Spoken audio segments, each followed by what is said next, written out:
Dalam BuzzPOP hari ini, kita bakal membedah My Hero Academia Season 5, episod 20. Para panelis kita malam ini terdiri daripada saya, Nadzru Iskandar daripada BuzzPOP TV. Kaki anime kita, Shazli American. Hello. Admin Screambite, Nazir Khan. What's up, Nazir? Yo. Serta kaki manga kita, Anri Alwi. Hi there. Macam. Oh my god. Fantastic voice here. Fantastic Four indeed. Alright, so kita bakal mulakan perbincangan kita malam ini dengan reaksi satu ayat.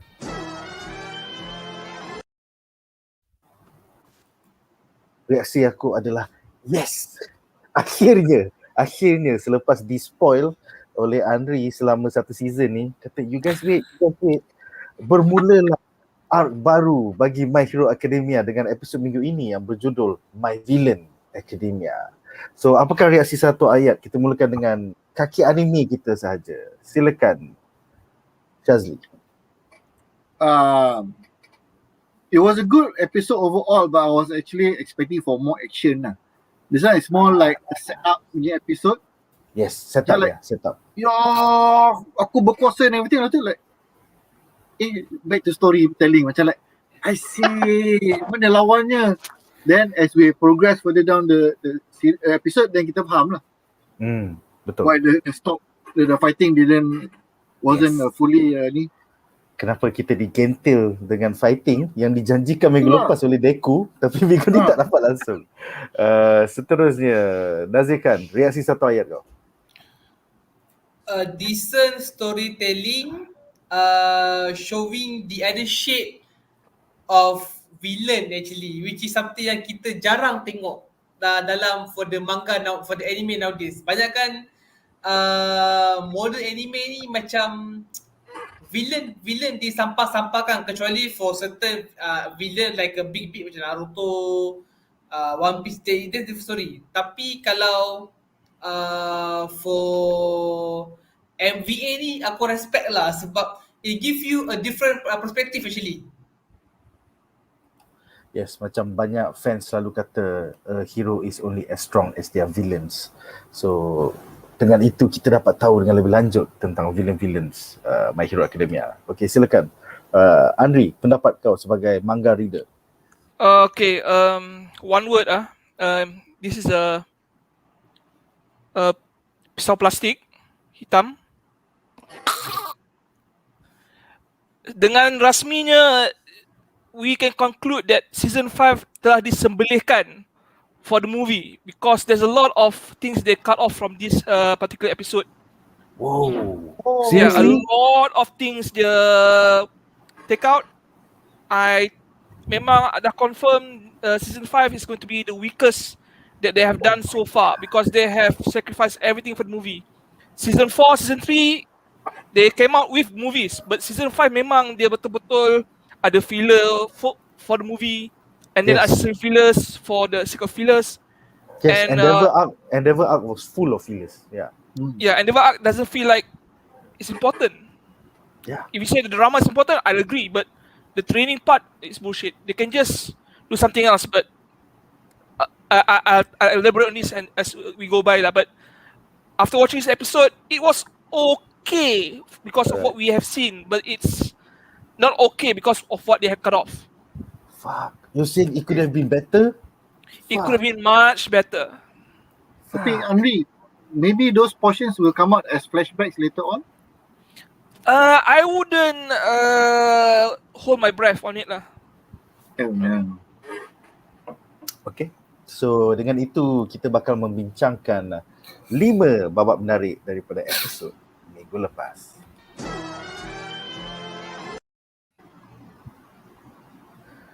Okay, so babak menarik kita yang pertama adalah tentang Shigaraki, Dark Destiny, di mana asal-usul Tomura Shigaraki, Little Tenko Shimura, dan kaitannya dengan All for One didedahkan. So kita ada satu quote menarik dalam episod ini. All for One mengatakan, Little Tenko Shimura, you must be scared and in a lot of pain. You've been longing for someone to help you. Such a cruel world.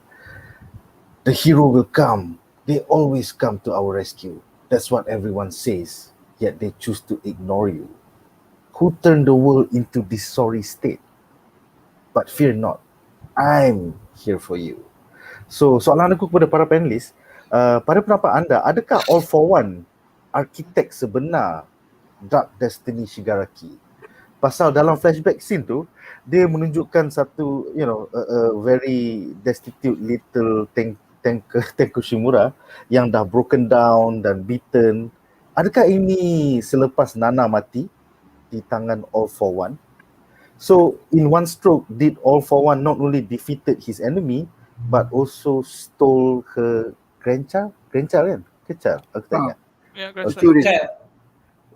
So is this all planning All for One all along? Silakan. From what we have seen, this is part of his plan to actually cultivate dia punya powers, actually, the All for One, One for All punya powers, which he has handed to his brother.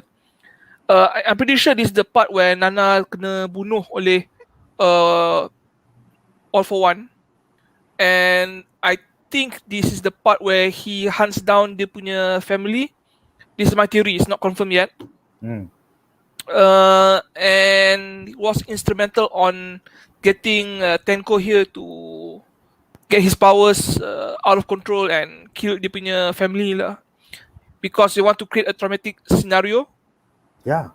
And manipulate him. You have to understand, at this point of time kan, the only person yang Tenko knew that could save him was All Might, but he didn't came. Okay. Who came? All for One. Yeah, so I think this is the typical plot where the villain engineered a scenario where the heir to the hero becomes a pawn to the great evil lah. It's what Palpatine did to Anakin. Yeah, man.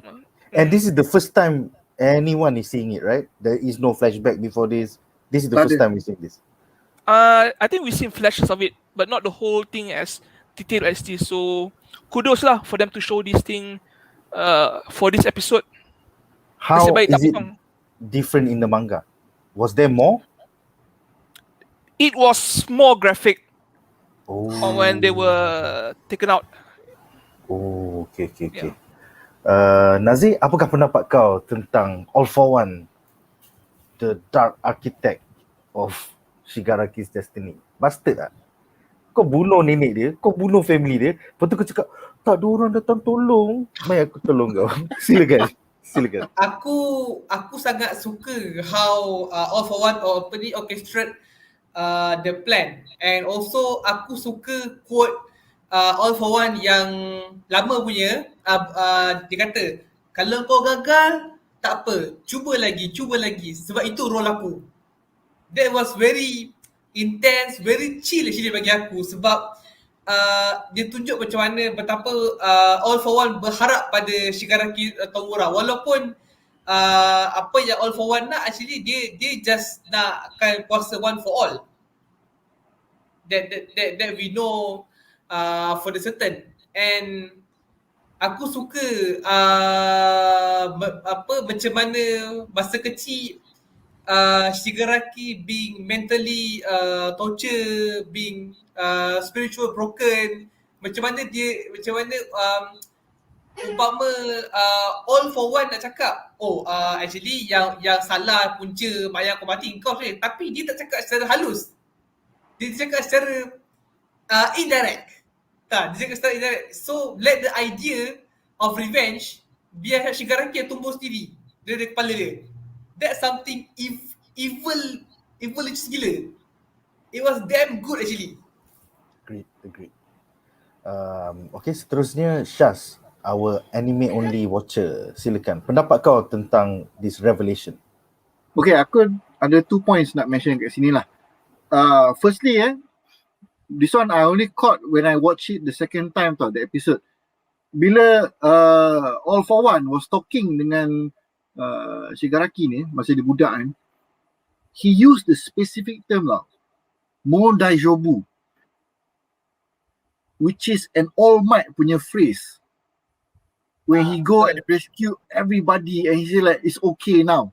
It's like, boku something. So, dalam Jepun punya language, you have orewa, where it's used by characters who are more masculine and more dominant position. Contohnya Hokuto no Ken, Jojo characters. Ore dia lebih pada belagak lah kan kalau nak cakap. Dia macam ore tu is like you are in a more manly style of referring to yourself. Boku is more neutral and can be considered lebih lembut. So you tengok tak dia punya bahasa tu kan, dia guna All Might punya most heroic punya phrase, Modajobu, I am here, you know. Lepas tu dia guna boku, saya tau, bukan aku. So that is an interesting sense, because kalau kita guna kata aku, it sounds more kasar, and saya is more lembut. So boku dengan saya is roughly the same concept. So he went in the most kesian anak kucing ni, aku boleh tolong kau punya style tau. And he put himself as a savior tau. Now, aku disagree on the a bit lah dari segi dia punya timing ni. The fact that he said Modaijobu means at that point of time the All Might character atau persona dah start keluar. Meaning at that point of time Nana punya power tengah turun. Which means the transfer of power dah happen. So, mungkin dia duduk lawan dengan Nana ni macam like, apa hal kau ni macam makin lemah je like. Then he must have click in dalam All for One punya kepala lah. It's like, tiba-tiba ada hero muscle man dah dari mana datang ni kan. Lepas tu dengan the catchphrase, I'm here, everything. So he must put one and one together. Or he suspect this might have been the transfer of power already done. So, if really that was the successor for the One for All punya power, what would annoy him the most, which he mentioned dalam dia punya fight dekat somewhere, what was the name of the place, their final fight lah. So dekat situ dia dah research dah Nana punya family. Dia like, siapa aku boleh manipulate. Tengok Nana dah give away dia punya grandchild to hide the identity. So dia monitor je lah. Tiba-tiba pula Shigaraki keluar some weird unknown power, which at that point of time was probably not documented yet lah. This ability to cause death in decay. So dia macam like, this is perfect lah. I have the perfect future point kat sini. So I agree that it was an engineered scenario. Cuma the timing tu I rasa at that point of time All Might dah wujud. Because he used that specific phrase tau. The phrase that All Might always shows up. And bila dia jadi the symbol of peace, that is the most macam John Cena punya, you can't see me like everybody. Yeah, is it the here I come to save the day or something like that? It's such an iconic catchphrase. So when he used it, mungkin dalam Shigaraki punya mindset ni, dalam kepala dia dengar, Mama ni macam All Might je. He has come to save me. Terus dia panggil himself master tau. Perversion of All Might. Yeah. Punya catchphrase. Gila tu. Shaz, if I'm not mistaken, the All Might punya catchphrase is Mo Dajobu Watashi wa kita. It's okay, I am. Dia pakai Watashi wa kan? If I'm not mistaken. Could be lah. I'm here. But contrary for the All for One, Boku wa kita. Boku wa kita. So basically macam is more to the, I think like watashi tu means we all like kita semua in this. Basically macam All Might punya symbol like no matter what, I am here for all of you. But for All for One, aku seorang je ada untuk kau. Wow. There is nobody else. Boku, aku seorang saja untuk kau. So can you see how dia apa get through apa Shigaraki punya heart, dia punya evil dia sampai gila lah. Betul. Sangat bagi aku feel very cool actually. But it really shows lah the fact that Japanese language is so deep that kalau kita we understand the language kan, it reflects a lot on dia punya subtlety tau. Yes. So when All Might says like macam you mention Watashi wa, that one pun I tak catch sebab mostly I refer strictly to the subtitle. So kalau if Watashi wa means kami semua kat sini, that means the heroes are here. It's not just himself. Yeah. He represents, he's Yes. one for all, and he represents all the other heroes sekali. So this is a very beautiful perversion lah. Yes. Dari segi psikologi, dari segi dia punya language semua, wow, that's very beautiful. Jahat gila tu. Jahat Alright. gila. Kita ada beberapa komen dari penonton di rumah. Pertama daripada Zafri. Zafri mengatakan, aku rasa My Villain Academia ni lagi bagus kalau buat movie. Barulah ada kelainan. Maybe boleh kalahkan filem kedua. Daripada buat World Heroes Mission tu, belum tentu boleh kalahkan filem kedua. So apa pendapat kau Anri sebagai manga reader? Do you agree? That it should have been a film? If the film is canon, okay, we may have something. But the thing is where the film kan has like 50% canon, 50% not relevant. It defeats the purpose of actually having the movie at all. Okay. Shaz, pendapat kau? Sebab aku tak baca the manga, the potential is there sebab it shows a different side to the villains. You have only one true and pure evil in All for One. The rest ni semua misunderstood ataupun misguided, or in the case of Shigaraki dah kena brainwash so hard. Yes. Dia macam dia bagi gula-gula je. Oh, kau agak-agak siapa yang jahat sebenarnya? Sebenarnya bukan aku kan. Aku baik, aku tolong kau. Dia kasih tekis delight tu. Yeah. Dia bagi sikit-sikit gula-gula here and there. So dalam kepala dia kan, he begins to think that that all the heroes society has failed him. Mamat ni seorang je yang datang selamatkan dia. Which is something that Nazir pointed out earlier. The boku punya term tu refers to saya seorang je. That's why the relationship is different. But back to the question tadi, aku tak tahu the rest of the storyline dekat manga tu. So, is that enough to make a full story ataupun tidak? Kalau kita nak tengok dari segi nak buat movie, I rasa the Vigilantes punya spin-off might be a good full storyline. Sebab dia orang tak silap aku ada starting and ada end. So that might be a nice one-off punya movie, and it can show, you can spend the budget lah dekat Aizawa, dekat all the heroes before they became lecturers kan. That would be a nice movie. Is there enough to make a movie? For Vigilantes, yes. No, for My Villain Academia. My Villain Academia. Yeah, it could. Well, with enough content boleh. They took out a lot of things, but if they expanded from the manga, right, there could have been a full movie that could have made a lot of sense and could have satisfied everyone, but they didn't choose to do so. Yeah. Nazir, which one do you prefer? 5 episod 20 minit ataupun satu movie My Villain Academia? Silakan. Okay, kalau 5 episod kau boleh expand lagi banyak world building and kau boleh fokus pada character itself. Tapi Anri baru cakap dah kena potong. Okay, ini if kalau tak potong. Tetapi Jepun famous dengan buat villain punya story which is untold story. Contoh yang aku ingat Kamen Rider Double, they even made spin-off movie Kamen Rider Eternal, aka the villain in the Kamen Rider Double movie. Eternal have their own movie, dia dengan team dia lawan dengan other villain, which is good actually.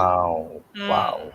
Yeah, so aku rasa this idea also boleh apply dekat this one, like Shigaraki punya gang versus with another villain. Tapi janganlah buat villain murah-murah, make it like a more higher level tier punya villain. We make it as an epic showdown. Okay. Yeah, It's, and we make it like an untold story of villain, which is quite good actually. yeah, Okay. macam Anri cakap lah. Yeah, they have enough storyline that it could have Yeah, been. you have to understand, anime movies kan are not like typical American or American animation movies. Their punya going runtime is basically like 90 minutes more or less. Anime film yang paling 1 jam 20 minit tu kira normal lah kan. Yeah. I once watched an anime movie, Idol Master. Okay, it's about Japanese idols, group idols. I think it's around 3 hours or 3 hours plus tau. the movie, and it was not boring at all. And Wow. I'm a fan of that franchise. I can watch it because there was content, there was character growth, everything. They can expanded. They expanded. They could have done the same for this My Hero Academia, but they didn't. So it's a decision that they did for Suesha punya publications. This is a publication group punya decision. They choose to do the movie yang non-canon instead of doing something else yang make more sense. They could have made a Nana punya movie, how she fought and died, something like that. I will watch that shit. I will Yeah. watch that shit, yeah. Watch that shit. And then you found out that yang kata suruh apa All Might run, don't worry, I'm here. Maybe that's her catchphrase, and that's one of the things yang All Might apa take aside from her powers lah when the transferred the One for All power. You never know. We'll never know because they never expanded on Nana punya storyline at this particular moment. They do mention a bit more in the future chapters, but it's not like a 2-hour movie which we can enjoy lah. I can't believe it, man. I can't believe like hundreds of chapters from now, we still don't know enough. Okay. And now we have to see a movie where we fought where the heroes, the Three Musketeers, has to fight this second version of Mastermind. Betul. I think I read from your group. He looks like the Mastermind. Will Ferrell punya cartoon character. Betul, man. I agree. Yeah. Mastermind macam siapa. Mastermind. Okey, seterusnya Farid Zabidi mengatakan, maaf dia menyimpang sikit. Apakah reaksi Shaz dan Anri untuk teaser No Way Home? So kita ambil rendezvous kejap. Okey, Shaz, pendapat kau tentang Spider-Man No Way Home? 3 minit aku teaser. Aku paling happy bila aku nampak Dr. Octopus, Dr. Ock show up. Hello, Peter. That was to me the franchise doing justice to all of their punya previous films, and more importantly all of their stars and their heroes and villains. That was the best. I mean, yeah, we expect that the heroes will come out, but when the villains show up sekali, we like, oh, dengan grenade come out from nowhere, dengan Doc Ock punya tentacle come out. Yeah, the Goblin Grenade. That was beautiful. Yeah. So supposedly there's 2 other villains that was shown. Tapi aku macam like Sandman dengan Electro. Okay. Being dust and light. You know, it's like sebab the second Spider-Man-nya group tu aku tak tengok pun. I completely skip. So that's why I'm like, siapa Mamat ni? Villain mana pula ni kan? Tapi yang Sandman-nya tu adalah because that was in the Tobey Maguire punya kan? Yes. Yeah. So I think that was the moment lah. They bring back the characters. Dah buat multiverse, may as well bring back ada variants. The characters with the same actors tau. Itu yang like, yes. But they're gonna be variants this time around. They're not gonna be the same one you saw. Flynn Marco is back, maybe. Yeah. Hopefully as better variants bukan Electro kulit biru macam bangang kan. Weh, Jamie Foxx kesian gila tau. Itu That's a budget Mr. Manhattan tu. Anri, your thoughts? To be honest, I wasn't actually looking forward to the Spider-Man movie because we have been bothered with a lot of Marvel products. Yes. I have to tell you, I was overwhelmed by the Marvel punya cinematic universe punya product. We have the shows from this Disney Plus, the movie yang go direct to Disney Plus and all those platforms. But when I saw the trailer, I was sold. I'm going to watch this movie. It has boost my interest. Cool. I just saw Edward Molina as Dr. Ock, the best villain in the Tobey Maguire franchise, if you ask me. Yes. I was hoping you said, Peter Parker, intelligent but lazy. Yang sampai ni lah. Weh, itu aja ikonik weh. Yeah. Yes. But I was a bit surprised.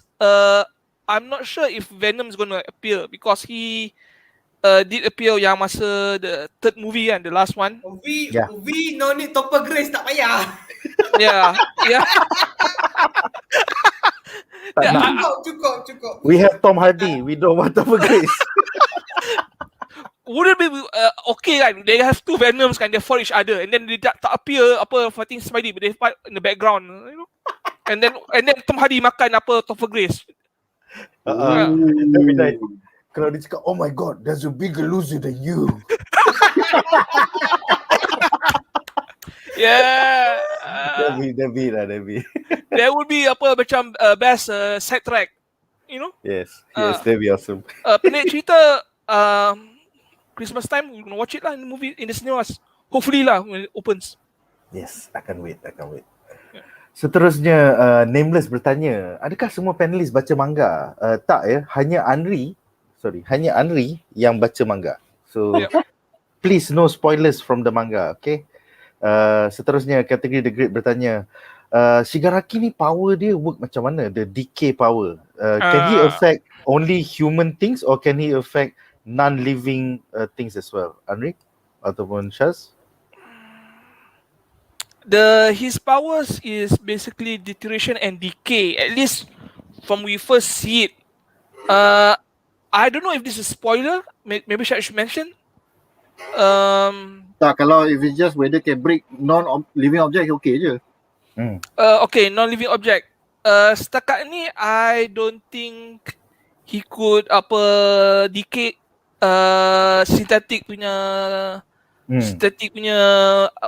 material. I haven't seen him do this turn metal into dust, something like that. Or not, his gloves wouldn't work. Then his gloves would decay as well. Oh no, right. Yang tu dia dengan Ochako has the same requirement. Dia kena full grasp. That's why masa dia pegang tengkuk nama hero pula lupa dah. Aizawa. Deku.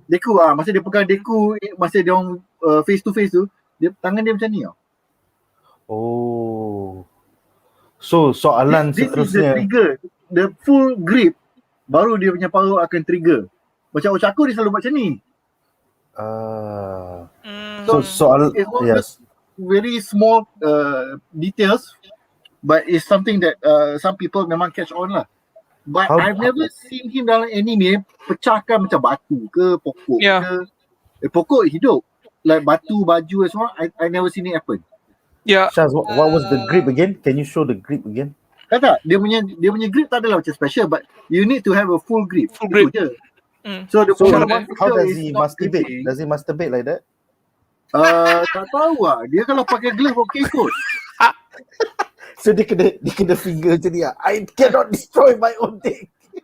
Tak ada. Dia kalau tangan dia open macam tu is okay sebab dia pakai glove. So it requires it needs to be the touch, the real touch, not the glove touch. The hand kena touch. Ami, kalau kau perasan episod hari ni, waktu dia buka topeng twice pun, topeng tu tak decay pun. Ingat tak? Pasal masa tu dia tengah pakai glove. Dia pakai glove kan. So basically dia kena bare hand baru boleh effect kan. Wow. Kalau tak silap, masa dia dengan the Yakuza punya the Yakuza punya final moments before he kena tangkap polis, he made a big deal out of it tau. Dia macam like you've been trying to steal my power and stuff. Lepas tu dia pegang then like the hand start to decay. Yeah. The moment yang dia culik Kai daripada polis, yang dia nak confront seorang-seorang kan. Yes. Gila lah, betul-betul memang gila time tu. Anri, anything you want to add? Sorry, I cut you off just now. Yeah. Like I said, maybe it's just organic matter. Maybe it's they'll expand on his power punya explanation bit more in the episodes. When I first saw dia punya power to deteriorate kan, it doesn't make sense for a person to have deterioration powers tapi tak ada macam side effect tau. Macam if you have a power macam poison kan, there should be some macam some sort of side effect to your own self tau. Macam badan dia macam ada kudis, something like that, you know.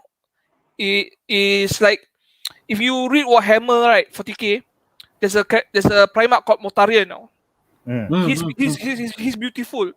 Tapi when he convert to the Chaos Gods, right, he has a lot of macam pus and apa skin dia jadi macam Lucina, you can see the veins, like apa, that's a tanda dia punya disease, carrier of 1,000 disease lah. Oh. For Shigaraki tak ada a lot of these symptoms kan. It made me guess like maybe it's not deterioration from apa macam destructive radiation per se. Maybe it's something that has to do with macam time manipulation. Oh. Yeah. Could be Ah. also. Could be macam his body generates apa temporal Wow. aura that apa accelerate punya the body so fast and it actually breaks down. It could be like that, or it could just be macam radiation like we all expected initially lah. Because Yeah, maybe that's why he got. Maybe that's why when I first saw dia kena macam eksperimen, kena shock semua tu kan. We saw from the previous episode, right? Maybe Yeah. that was trying to upgrade his power. Maybe they're trying to make it bigger spread, or maybe With can range. bigger Yeah. range. Maybe you can actually break down batu Wow. synthetic. Shaz, you were saying? Time manipulation punya powers ni dah ada presiden dah. Dalam season 4 kan dia rescuing the girl, and Deku was pushing his ability to the point where he was breaking apart, then the girl was reversing the effect. So yeah, it's something that has existed before, so it's not really like tiba-tiba je. But that's why kalau if you fast forward the time, that's why dia punya effect dia tak ada macam like terus zoom the whole hand hilang tau. Dia macam like certain part decay and it grows further down. So it takes time. requires direct contact lah, and a bit of time to take effect. That's interesting. Soalan kita seterusnya adalah daripada kategori juga. Jadi adakah Shigaraki ini dipergunakan oleh All for One? Pendapat korang? Yes. Dia guna the tragic hero punya story. He make him dia All for One makes himself as the savior. So when you have a savior, you akan terhutang budi dengan dia. So macam-macam pun you willing to go through it. And when dia selalu dia overtime kan, Shigaraki dah dekat 20 tahun dah kot. 20 lebih. 20s as mentioned by the doctor. So dia slowly over 20 years tu, dia just bagilah petengok tu. Dia orang apa selamatkan orang lain tapi tak habis nama hero tapi asyik masuk dalam produk advertisement, promo ni. Ini ke hero yang sebenarnya. Then after that when villain yang low powered, villain yang macam the water riding gang tu. Lepas tu tiba-tiba level Omat dah tahu tumbuk sampai lebah-lebah. Aku tengok orang macam tu kau nak panggil hero. And then of course later on the more evil punya thoughts tu dia drill even further. Kita pun tak boleh nak anticipate lah what they mention. Jadi persoalannya, when Shigaraki will know the truth sometime in the future, will he turn against All for One? I mean, he's now a puppet. He's now a puppet for the past 20 years. So, do you think he will turn? I rasa there's one of two things that might happen lah. One is that dia akan bertaubat, which I don't think so. Or two, Vegeta. Okay, anyway. betul juga. Tapi aku rasa dubbing is a better Vegeta. So tak tahulah, it might happen also. Dia mungkin jadi macam Kylo Ren lah, kat hujung-hujung tu dia jadi baik balik lah. So Kylo Ren. But I think what will happen is he will actually learn the truth that it wasn't his power, and that his power can also work the other way, macam RE juga. Oh, nice. So all this while, he never thought that his power could be used to save people, that he was also actually a future hero if it wasn't because of All for One. That realization could lead to him having the final battle dengan Deku, but in the end dia mati lah. Because we know that Deku is the only one who become the future number one hero. Jom kita tengok muka Anri sekarang. Apa reaksi Sorry, dia? berarti jauh gila.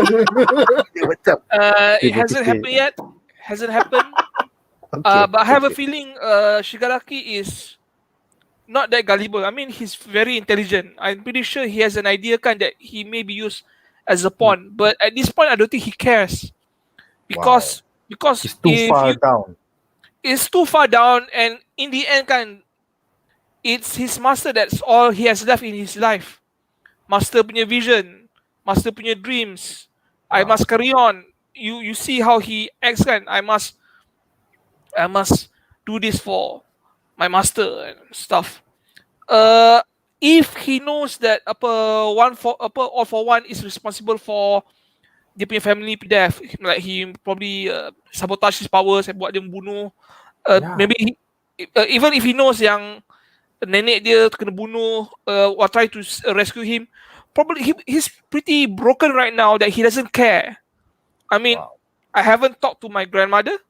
I don't know my parents that well because I probably killed them when I was like 6, 7, 8 years old. I know all for one all for one for the like what 15 years. So do the math lah. All for one is more of a family than my original family. Too far gone, man. It's too far gone. Yeah. Yeah. I don't think it's gonna matter much lah. I think that end battle between him and Deku would happen, and he doesn't care about the truth lah. He, in the end, this is what I have. This is all I got. I got these powers, and there's no turning back for me. So there's no Kylo Ren romantic scene where you kiss and everything goes well. Fight all for one. I doubt There is that. no Obito! There is no Obito!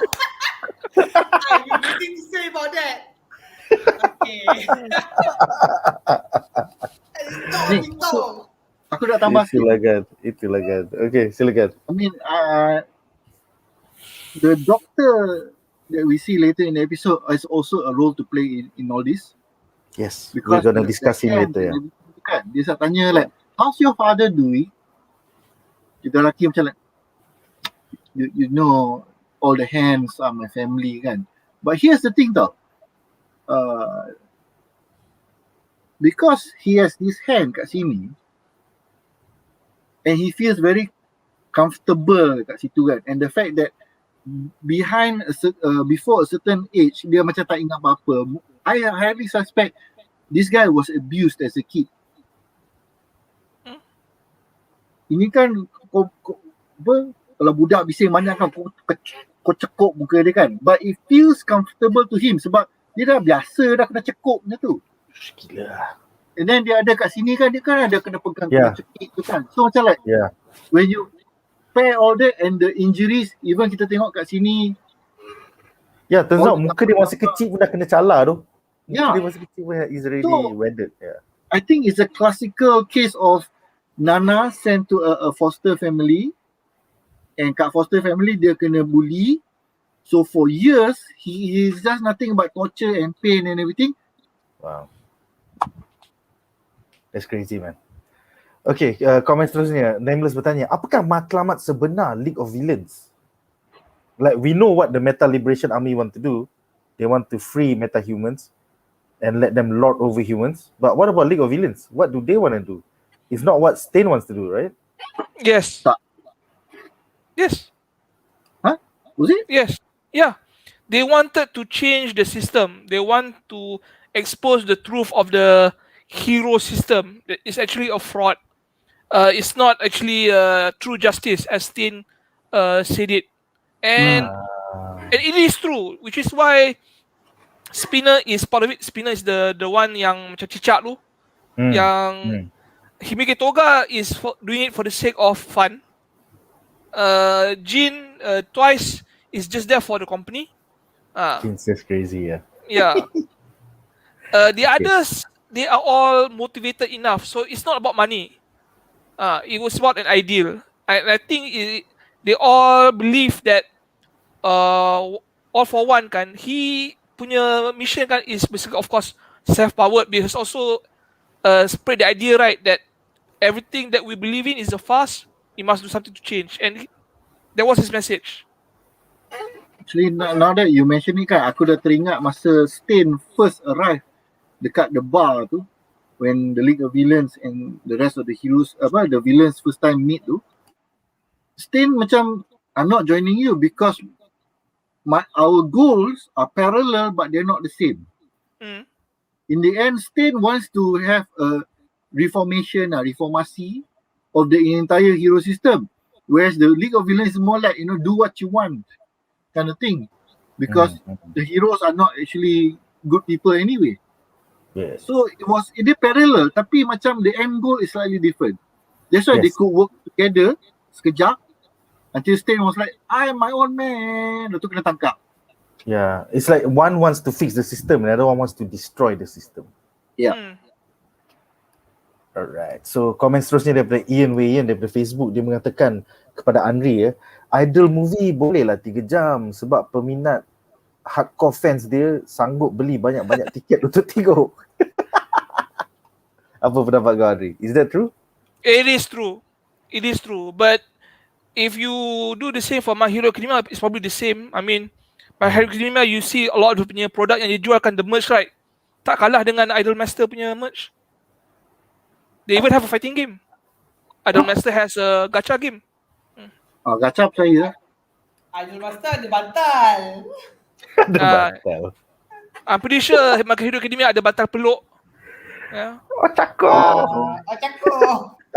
Anyway, komen terakhir untuk segmen ini, Nameless berkata, nanti Shigaraki kena talk no jutsu. Deku, lepas tu jadi baik. Ni pun teori Brazil juga ni. Tak ada. Tak boleh. Dia kena jumpa ni, T'Challa Star-Lord. I'm betul. watching too much Naruto to understand this reference. T'Challa Star-Lord boleh. Talk no jutsu. Okay guys, so dengan itu berakhirlah segmen pertama kita dan kita bakal membincangkan babak menarik kita yang kedua.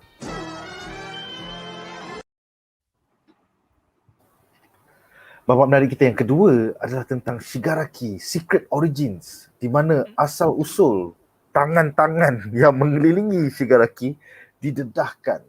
So kita ada satu quote daripada Dr. UJIKO. These are the remains of your family. You are a mutant. You took the lives of your family after manifesting an unknown quirk. Can you remember? So, soalan aku kepada para panelis, apakah pendapat anda tentang pendedahan bahawa tangan-tangan yang digunakan oleh Shigaraki sebenarnya adalah tangan ahli-ahli keluarganya yang dibunuh oleh dirinya? Dan adakah apa yang dikatakan oleh All for One ini benar? Ataupun adakah Shigaraki telah di-brainwash untuk melupakan sejarah silamnya? Is this the truth? Kita mulakan dengan Anri. So, 100 chapters later, is this the truth? I believe it is the truth. I mean, there's no point of him lying about dia punya parents tangan becoming dia punya macam pacifier equipment. I mean, but he already positioned himself in the position of savior, ma. He could have been the fucker that killed the whole family, killed Nana, and then say like, "Oh, nobody save you, boy." but Or am I on the wrong track? and these hands are the reminder of what has happened. Living reminders, actually, Wow. of his trauma, of the tragedies. Every time he wants to forget about thing, he touches the thing that actually causes it. So it's a never-ending cycle. So I'm pretty sure that All for One has no issue using this to prolong dia punya Torture. advanced Stockholm syndrome punya treatment on Shigaraki. Yes. Gila tu. Silakan Nazir, pendapat kau tentang Revelation ni. What the fuck, man? Aku ingat tangan tu tangan robot ke apa. Rupanya tangan family dia. Fucking hell. Masa first season tu aku ingat tangan ni macam sekadar tangan for prop tau, macam for iconic villain. Rupa-rupanya tangan ni have a more deeper meaning. Gila tu.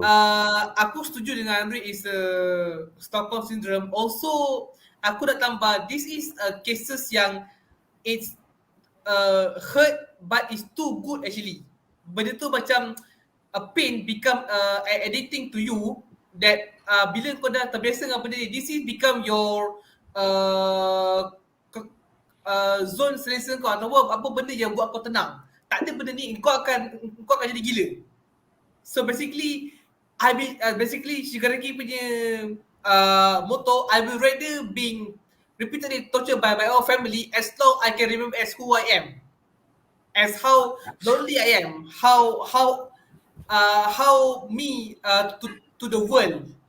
Gila tu.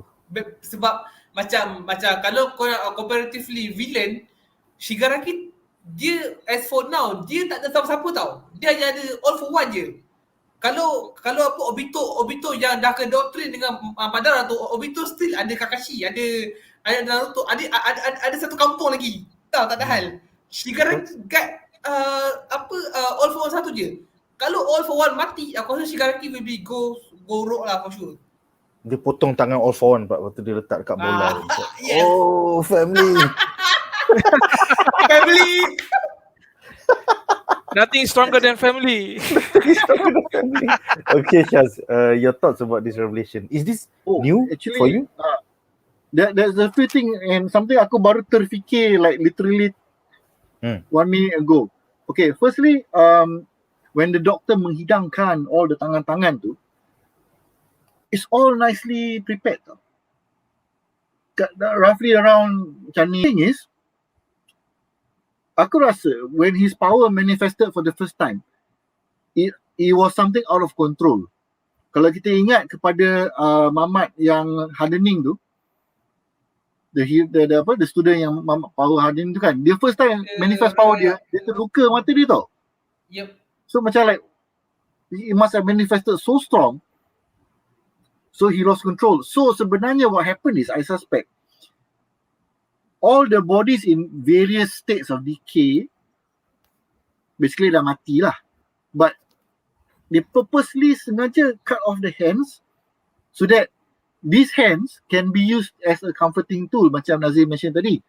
Kalau kita tengok daripada psikologi, orang yang telah didera susah nak move away from the people who mendera dia orang is because it puts them in a very comfortable position. Aku dah biasa dengan benda ni.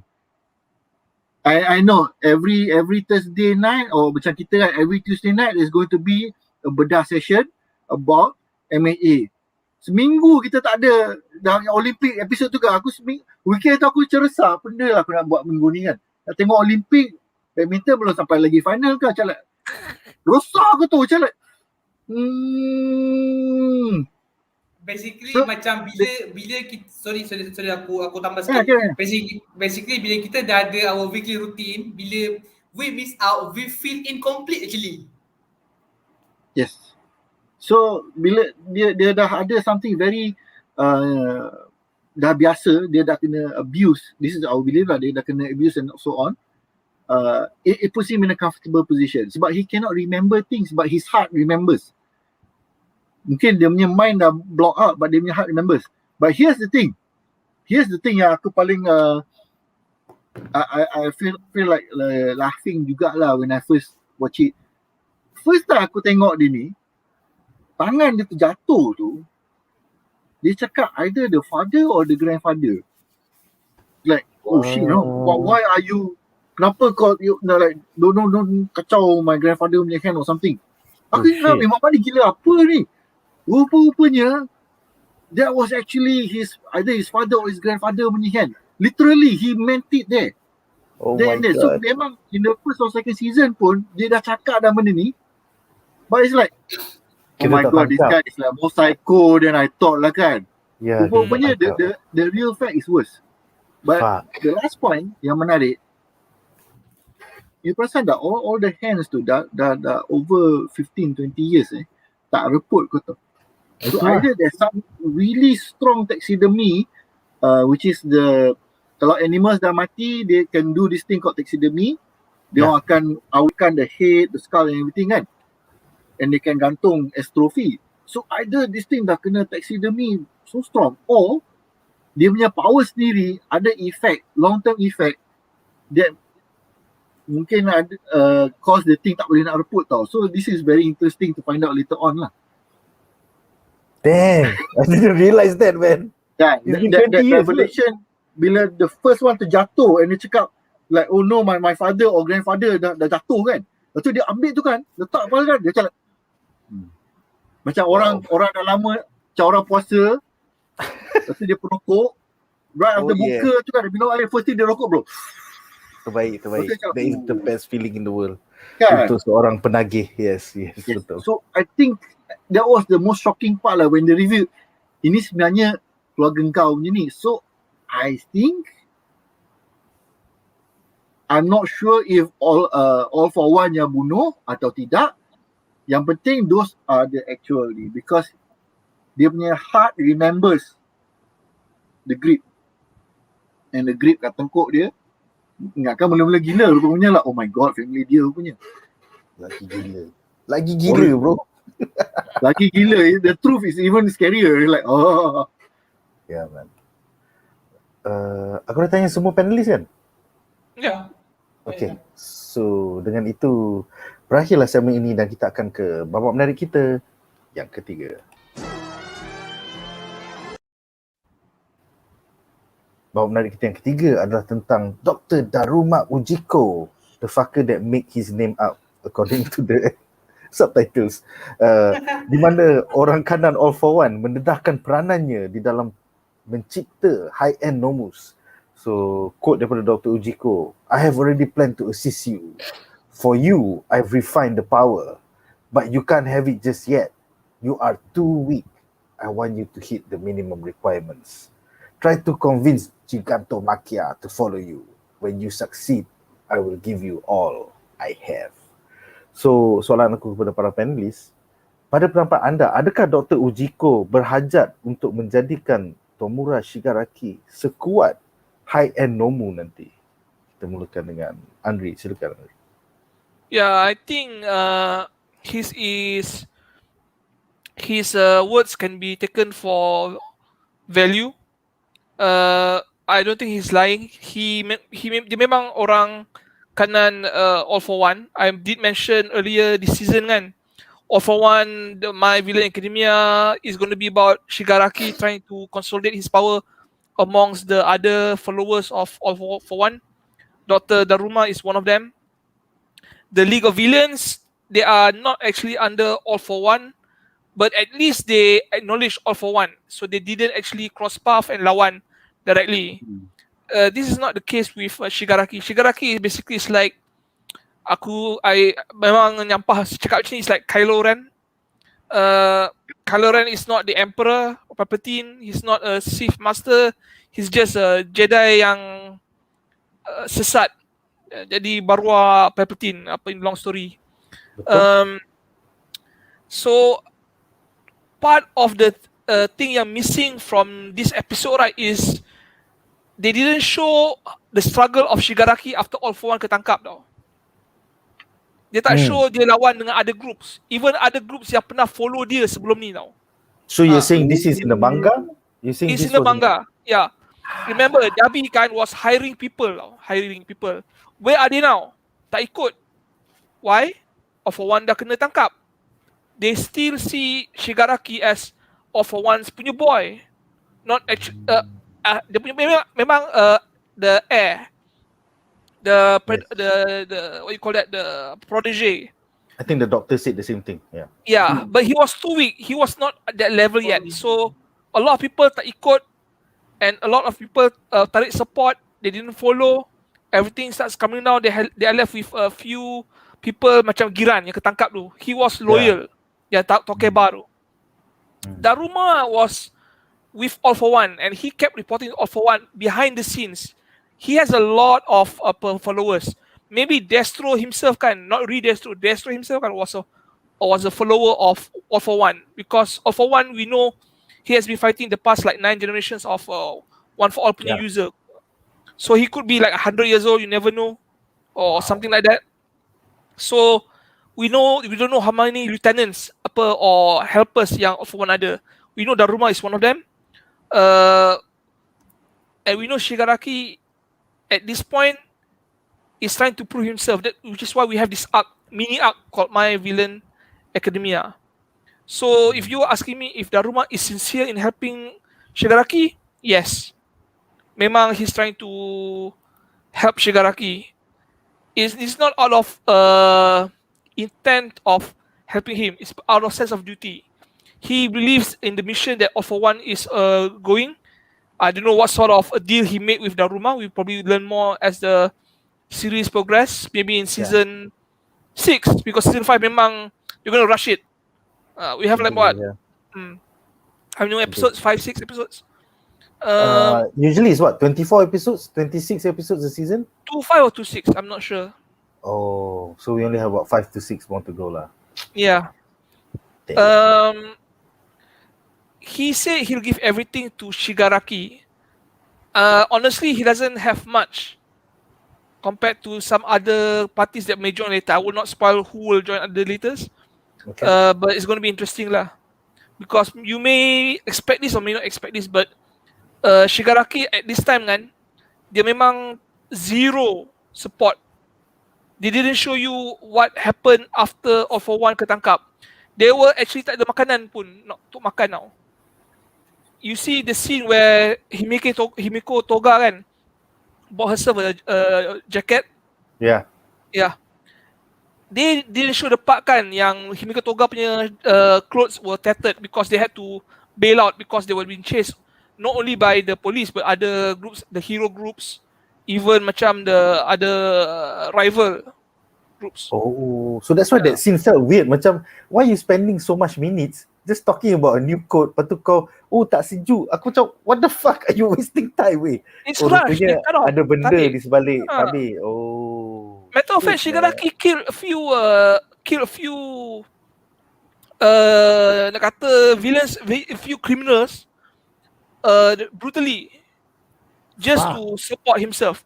It's that bad and they didn't show it. So a lot of things are missing from this episode. So I cannot tell you how angered fans are. Yeah, I think if you go to Twitter or Reddit or you see the outrage from the fans, it's pretty high lah because most of them read the manga. So like we got some like waifu beach party and then Endeavor talking about cars when we could have gotten more shit on My Villain Academia. That's what you're saying. I told you last time it was not even a waifu beach party because no breath and ass were groped. Mineta was not there. Tak ada orang serang. It was no party. Okay. Yeah. Nazir, apa pendapat kau bila kau dengar yang the manga was actually deeper on this part My Villain Academia? Okay, my first impression for Daruma UJIKO dua orang je. Dr. Eggman ataupun Dr. Wily dalam Mega Man. Sebab apa bisai dia? Betul. And honestly aku rasa this doctor akan play important role for sure sebab dia yang akan orchestrated how Shigaraki punya upgrade actually. And aku bengang jugalah sebab banyak big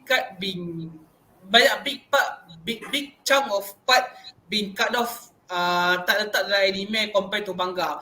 So aku harap maybe movie do any justice. You know, we can see make good part for Daruma himself. Movie? Maksudnya kalau dia orang buat movie in the future ke apa? Yeah, I mean Anri, you did say for the villain of Academia banyak part dia potong sebabkan they want to focus on the movie, right? The World Heroes punya movie, yeah. So aku harap the World Heroes do justice lah. Tapi World Heroes is non-canon. World Heroes is non-canon bro. Oh fuck. No.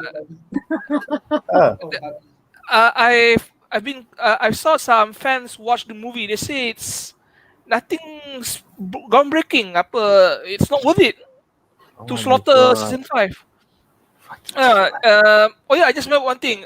Do you know Lex Luthor? Dia punya LexCorp punya head scientist was Dr. Ivo. Yes. Who created that robot tu yang The Metal Man. Mezo. Oh, Mezo, yeah. This reminds me of him. All for One is Lex Luthor and this guy is Dr. Ivo, the top genius. That's why dia kata my right hand man. Okay. So Shaz? Sorry, Nazir lagi? Silakan. It's okay. Aku punya pun tak sangat. We can move on to next. Kita bagi Shaz pula. Tak apa. Shaz, do you feel betrayed that the manga did not get adapted properly? Aku terkejut jugalah when Anri mentioned kan there's a lot of storyline and everything, but when you think about it, they do not want another Vegeta. They want a pure villain because when you remove all those scenes, right, you menunjukkan kesusahan of the League of Villains, you make them human tau. Yeah, but the toga scene really felt weird. Like I was watching the show, then I'm like, why the fuck you have to talk about your coat and how warm it is? Like, what is this? What is happening Correct. here? I mean, I felt lost. It fits with her character that dia ni macam like mentally tak stable, macam Harley Quinn juga. But that's the thing, you see, the moment you put all these scenes of them fighting, let's say you spend a whole episode of them pergi ke Tokyo lah, daripada Tokyo lari ke Chiba ke pergi mana, and they're like trying to survive, trying to contact back all the old lieutenants, tapi all the old lieutenants tak tolong and everything, end up fighting and everything kan. You begin to sympathize for them tau. Dia akan jadi macam the Joker and Harley Quinn punya current film punya ni kan, expectation, as opposed to the Joker yang jenis yang penampar, you know, torture Harley Quinn, the sadistic punya Joker. So you end up empathizing for them. So that might not be the direction they want, or I'm hoping lah they actually jumble up the timeline a bit, that they will actually show they might actually show them lawan all the other lieutenants, but maybe not in the state of like aku terdesak, but now it's more like aku dah beat Gigantomachia, like now I want you to join me kind of thing. But they still choose not to join him lah, because if not nanti the storyline diverge sangat teruk nanti kan. It's yeah. I mean kalau kau tengok episod ni saja, it started with the electrocution scene, and then you jump 2 months later, and then from jumping 2 months later, suddenly you go like, we've been fighting this fucker for a month? Has it been a month and a half or something? Something like that. Yeah, so like the jump is gila though, the timeline jumping in this episode though. They went back in time. It was 2 months ago. Yeah. And then after the doctor said you have to fight Gigantomachia, he said, oh, kita dah tak makan 14 hari, tak cukup tidur, something like that. Aku macam, wow, in one episode you're jumping from present to past, and then from past to yeah. There was a lot of wasted material kat situ, but there's also a small hope lah that they might make it into a small OVA episode or 2. You know, because it doesn't fit well with the original anime series punya timeline. So they mungkin take out that section, like this is what happened during that time so and so. This has been done before lah, dalam even in My Hero Academia ni. They show like, oh, this is the activity dia orang buat masa sekian-sekian punya time. So it's a separate 1 or 2 episode video. Okay. So back to the original question, because I truly believe that it's not a trick and he wants to help, because you tengok we were introduced to the low level Nomu, and now we have the high end Nomu. So there's a gap, a research time worth of research punya gap, and that gap is what they call it, just like all scientists, dia akan suka nak test dia punya experiments. So the timeline here, dia suruh Dabi minta tolong kau test aku punya high end Nomu ni satu. Which that is the one dengan Hawks dengan Endeavor. Yes, that was the part yang dia jumpa Hawks dengan Endeavor. So this is the point lah. Yeah.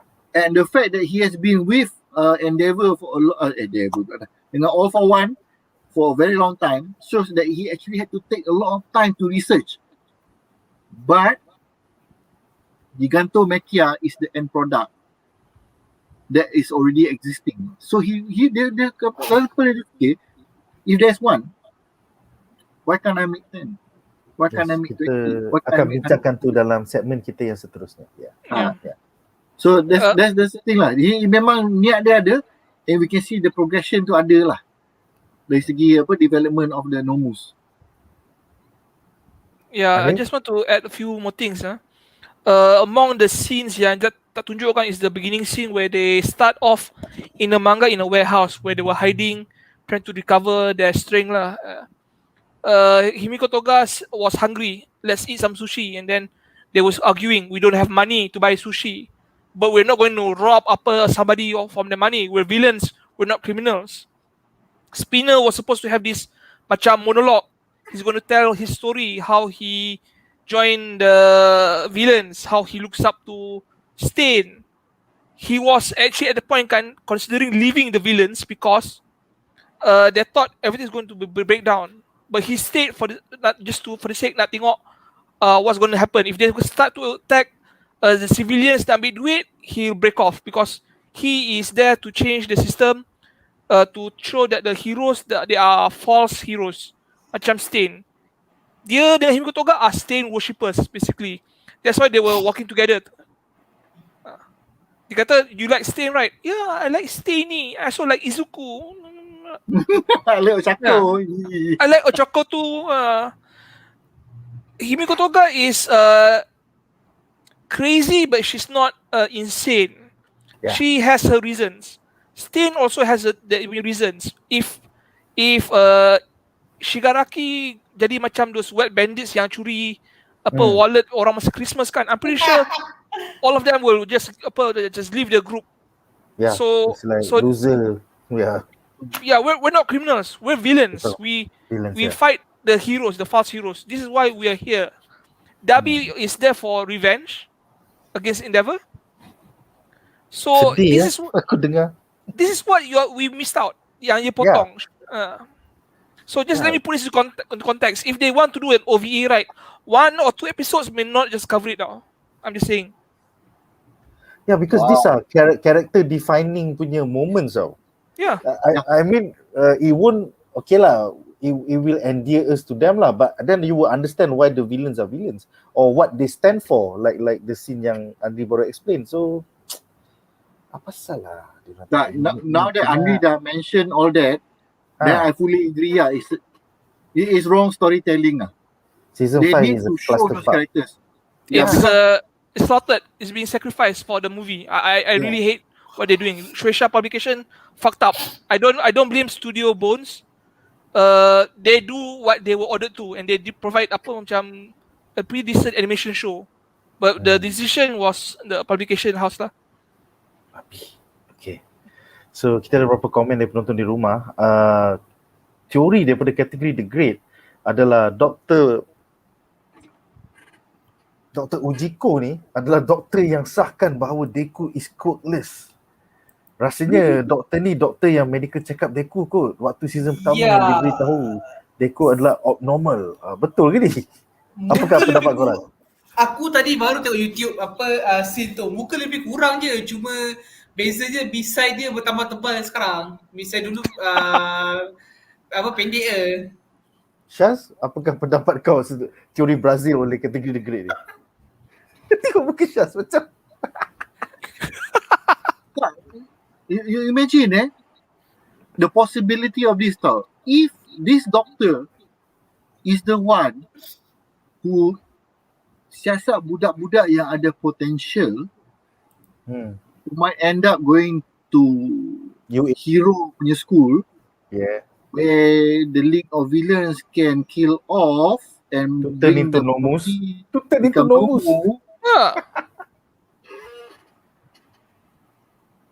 It's a long con, bro. It's a long con. Komen-komen dekat scene tu yang baru-baru cakap doktor, surprise, I got more important than this. Aku macam bodoh lah. And those can you imagine?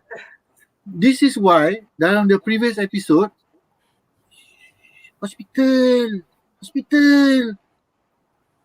because the entire hospital is run by him. Aku tak boleh get this right.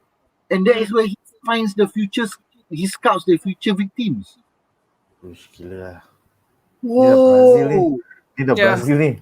Kita tengok muka Anri. Adakah ini betul? I believe the guy lah. If it's true, can we just appreciate just how competent All For One as a villain is? I think this is probably the best villain in fictional history. I mean, this is how you defeat the system, by breaking down the system, right? Because he is a legitimate doctor. Legitimate doctor is one thing. He put the federal hospital under his thumb. You know, every children yang kena test for quirk, ada database. It's available to all for one if this is the case. It's a free Oi. database. It's a Ah. free access. That's So why okay. so they could kill people from UA, they could kill people that's not registered in UA. I mean, wow, this is a long-term plan yang betul-betul hebat. Kalau betul Power lah. sial Madara pun nangis lah tengok dengar plan ni. Planning yang gila babi ni kan. Habis bedah session ni kan, aku kena tengok 2 episod tu. I need to confirm this for sure weh. Is this the same Misai fella ke tak? Weh. Back to season 1. Kategori kau telah menyebabkan Shaz jadi mind blown malam ni kategori. My lord. I terima je. I take your word for it. Diterima je. I terima je. Okey, seterusnya DT Gamers berkatakan kami nak Spider-Man. Esok bro. Esok bro.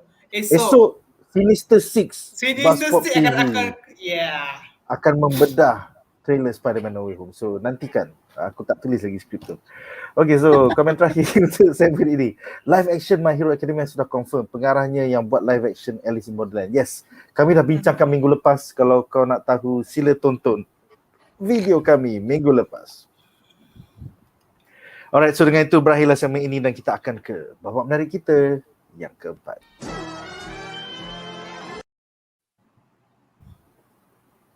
Babak menarik kita yang keempat adalah tentang Gigantomachia Enforcer, di mana Shigaraki perlu menawan hati Gigantomachia untuk menjadi pengikutnya supaya sebelum mendapat pertolongan daripada Dr. UJIKO.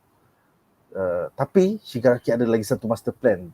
Dalam quote-nya dia mengatakan, I will send Gigantomachia to his army and let them fight.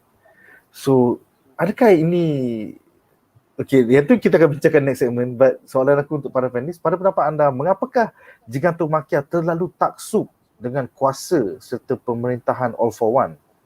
Dan bagaimanakah fisiologinya dapat menampung pelbagai kuasa tanpa apa-apa mutasi? Adakah Gigantomachia sebenarnya inspirasi asal untuk Dr. UJIKO mencipta Nomu serta high-end Nomu? Bincangkan. Kita mulakan dengan Anri. Silakan Anri. Okay, Gigantomachia ni is basically a living Nomu. In my observation lah, you have to understand yang All for One punya power, right, actually allows him to actually take one power and transfer it to another body. This is the same thing yang happened to Nomu. They put lots of quirks in one body, and then that thing become a monster that is the Nomu. Certain people yang they have their own consciousness yang kena letak quirk. We've seen All for One did it before in this season. This is probably what happened to Gigantomachia. He has a lot of things going on with him. Dia ada macam vulnerability, strength, durability, size manipulation. So there's a lot of things going on with his quirk powers tau. I think he is basically more or less the same as like Shigaraki. Being used, mind broken, sampai loyal, he has to carry a voice box dengar suara dia just to keep sane. So I think that's Gigantomachia in a nutshell lah. He's just a Shigaraki version yang tak boleh guna aside from just hired muscle. Shigaraki is probably used as a protege, and Gigantomachia was used as his bodyguard because he doesn't have the intellect, the ambition, imagination to actually carry out the punya missions. Wow. Yeah.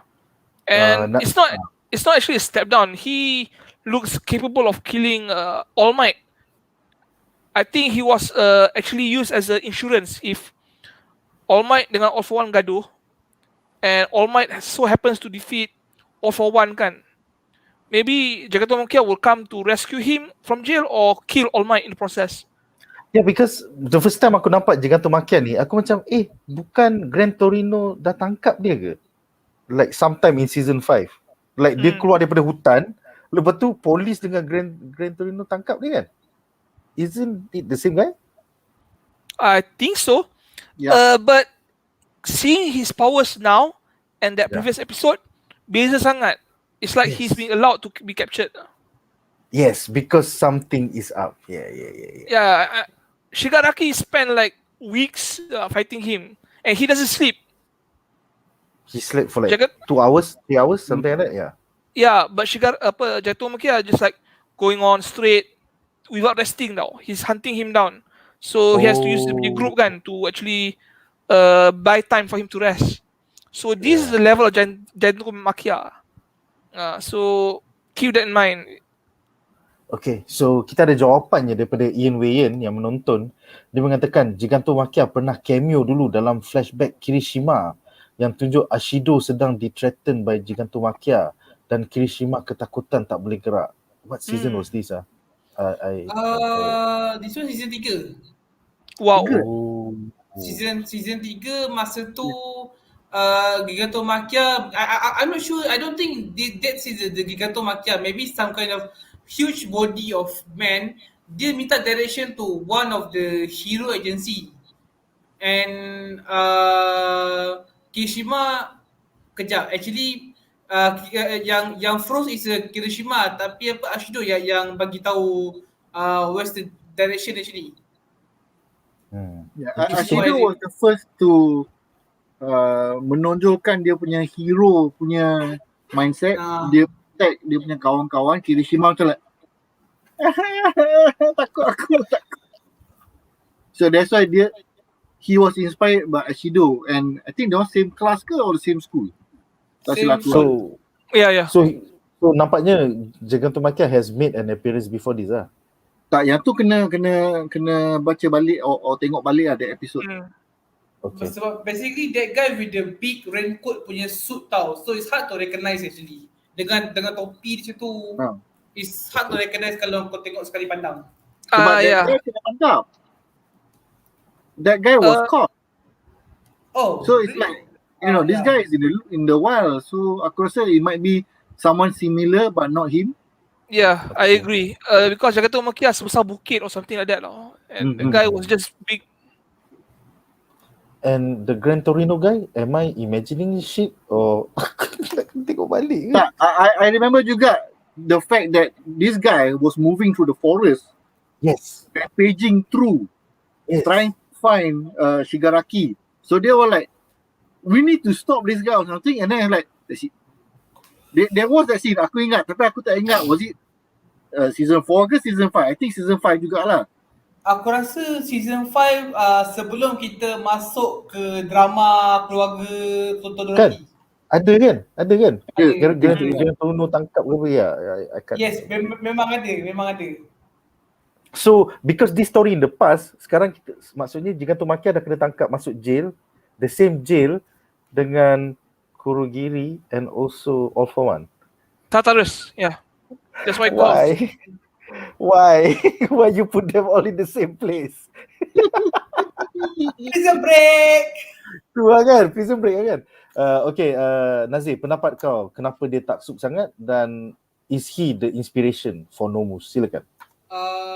Okay, aku rasa Gigantomachia pun ada dia punya backstory, tapi tak adalah seutuh macam Shigaraki. So aku rasa senang apa All for One nak doktrin kan dia, just twist some word, dia jadi slave for the All for One. Dia sanggup become testing for the Nomu punya shell actually. Basically take his DNA, make it the base of Nomu actually. So I think that is why kenapa akhir Nomu boleh ada 2-3 quote in one time and stable actually. Especially kita tengok Nomu lawan dengan Todoroki kan. So aku rasa basically that is why kalau kau tengok bila dia dengar suara All for One, dia menangis sebab dia punya attachment tu sangat kuat actually.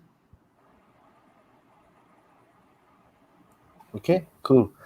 So by the way, Ian Wayan confirm that scene dengan Kirishima dan Ashido tu adalah Gigantomachia because it's the same voice actor. Jeng. Voice actor Megatron pun dia voice banyak karakter lain juga. Yeah. That's not a done deal.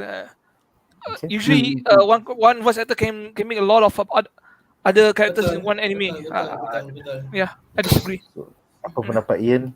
Get back to us in the comment box. Kemudian Shimir mengatakan yang Gigantomachia dengan Gran Torino tu adalah season 4. Seiring dengan time Deku and the other heroes versus Yakuza. Okay. So I did not imagine this shit. It was actually okay. Thank you Shimir. Thank you. Wow. So payoff day is like now. That means like fuck. Gila doh.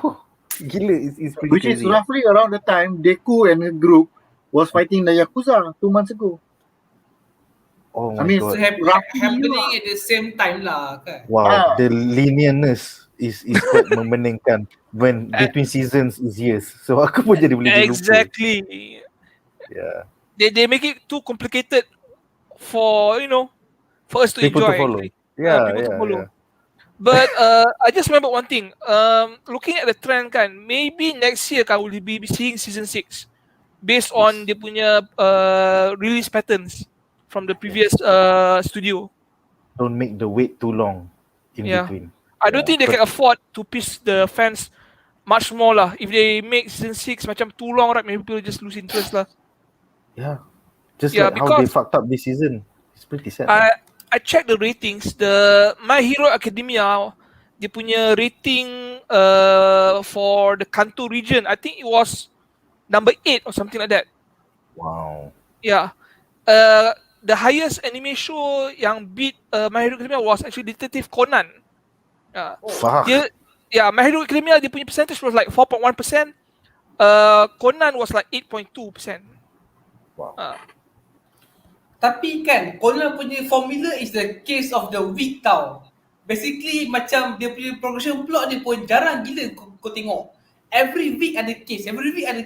Itu pun boleh senang. For the past. Yeah, because you don't need to watch it in any sequence, good. That's why people like it. Yeah, it's very straightforward. You don't have to Yeah. think about much. You have to just think about mystery. How did this happen? And keep in mind, My Hero Academia dia tunjuk around like what 5:30. Detective Conan was 6, so My Hero Academia was first in line, and then Detective Conan. So it shows kan that the viewers who has watched season 5, they are not as invested as the ones who watched in season 4. So if season 6 kan they don't up their game right, I'm pretty sure the rating would be below the viewership will be under like 3%. Wow, Easy. That's bad. That's super bad. bad. The highest rated anime show yang keluar for the Kanto region last week was Studio Ghibli's Princess Mononoke that was showed in 8:30. That was around 28%. Yeah, it's a classic. That's a fucking rerun, man. It's a rerun. Yeah, not on the Disney Plus platform. It was on the NHK. Yeah. Nice. Shaz, aku rasa we haven't gone to you yet, right? Tahu. Aku dah tunggu ni. Silakan. Okay, this is a long and boring story teori Brazil. First kita tengok rupa dia. Gigi tajam, rupa hudoh. He doesn't look like someone who fits in polite society. Kalau you compare dengan cerita-cerita zaman-zaman dulu kan, kalau muka orang hudoh lah, badan saiz macam gila lah, or in Harry Potter macam ni, kalau you are giant lah, you will be ostracized. Dia ni bukan manusia doh. So mungkin masa kecil dia kena halau ke hutan, abandoned, mak kau lahirkan is a face that only the mother can love. Tiba-tiba pula betul. I mean look at him now. Yeah, I agree lah. Dengan kepala tahi besar, dengan gigi tajam dia semua kan. Muka macam batu. It reminds me of Blanca. Blanca campur the thing.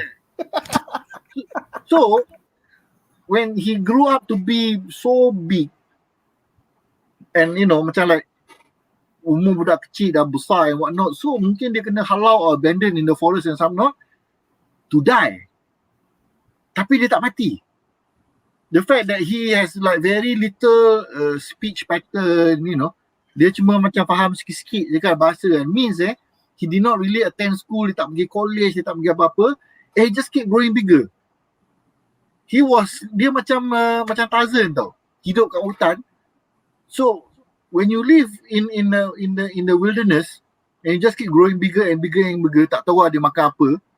Even the villain lizard tu pun cakap berbenda dia makan tu. Mamak dia macam like bila dia makan macam mana dia tidur and so on kan.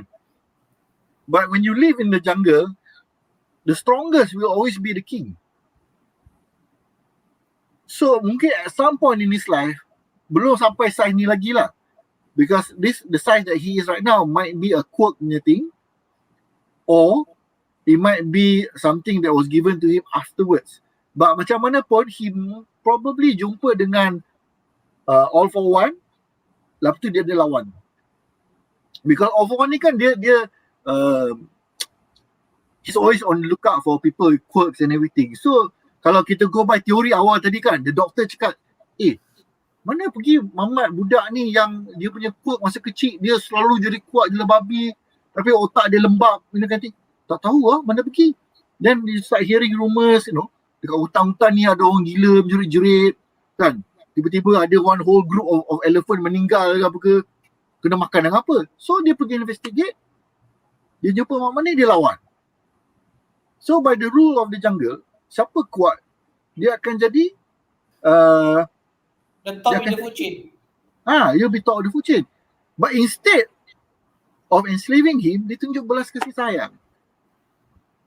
Something that he was not shown to when he was a kid. Sama macam Shigaraki. So he became the father figure to him. So because of that, dia sanggup lah terima.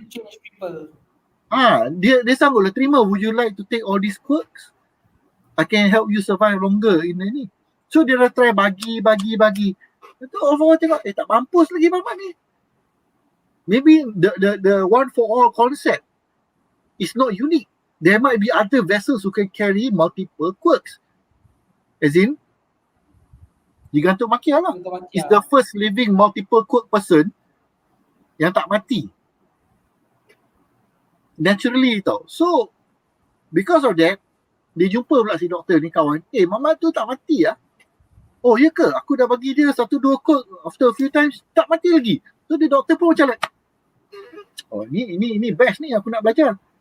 So that's why they begin to cooperate, and that's where the interest most likely lah. Teori Brazil kan, alang-alang we go all the way. Dari situ dia fikir, you got 1, why not make 10? Why not make 100?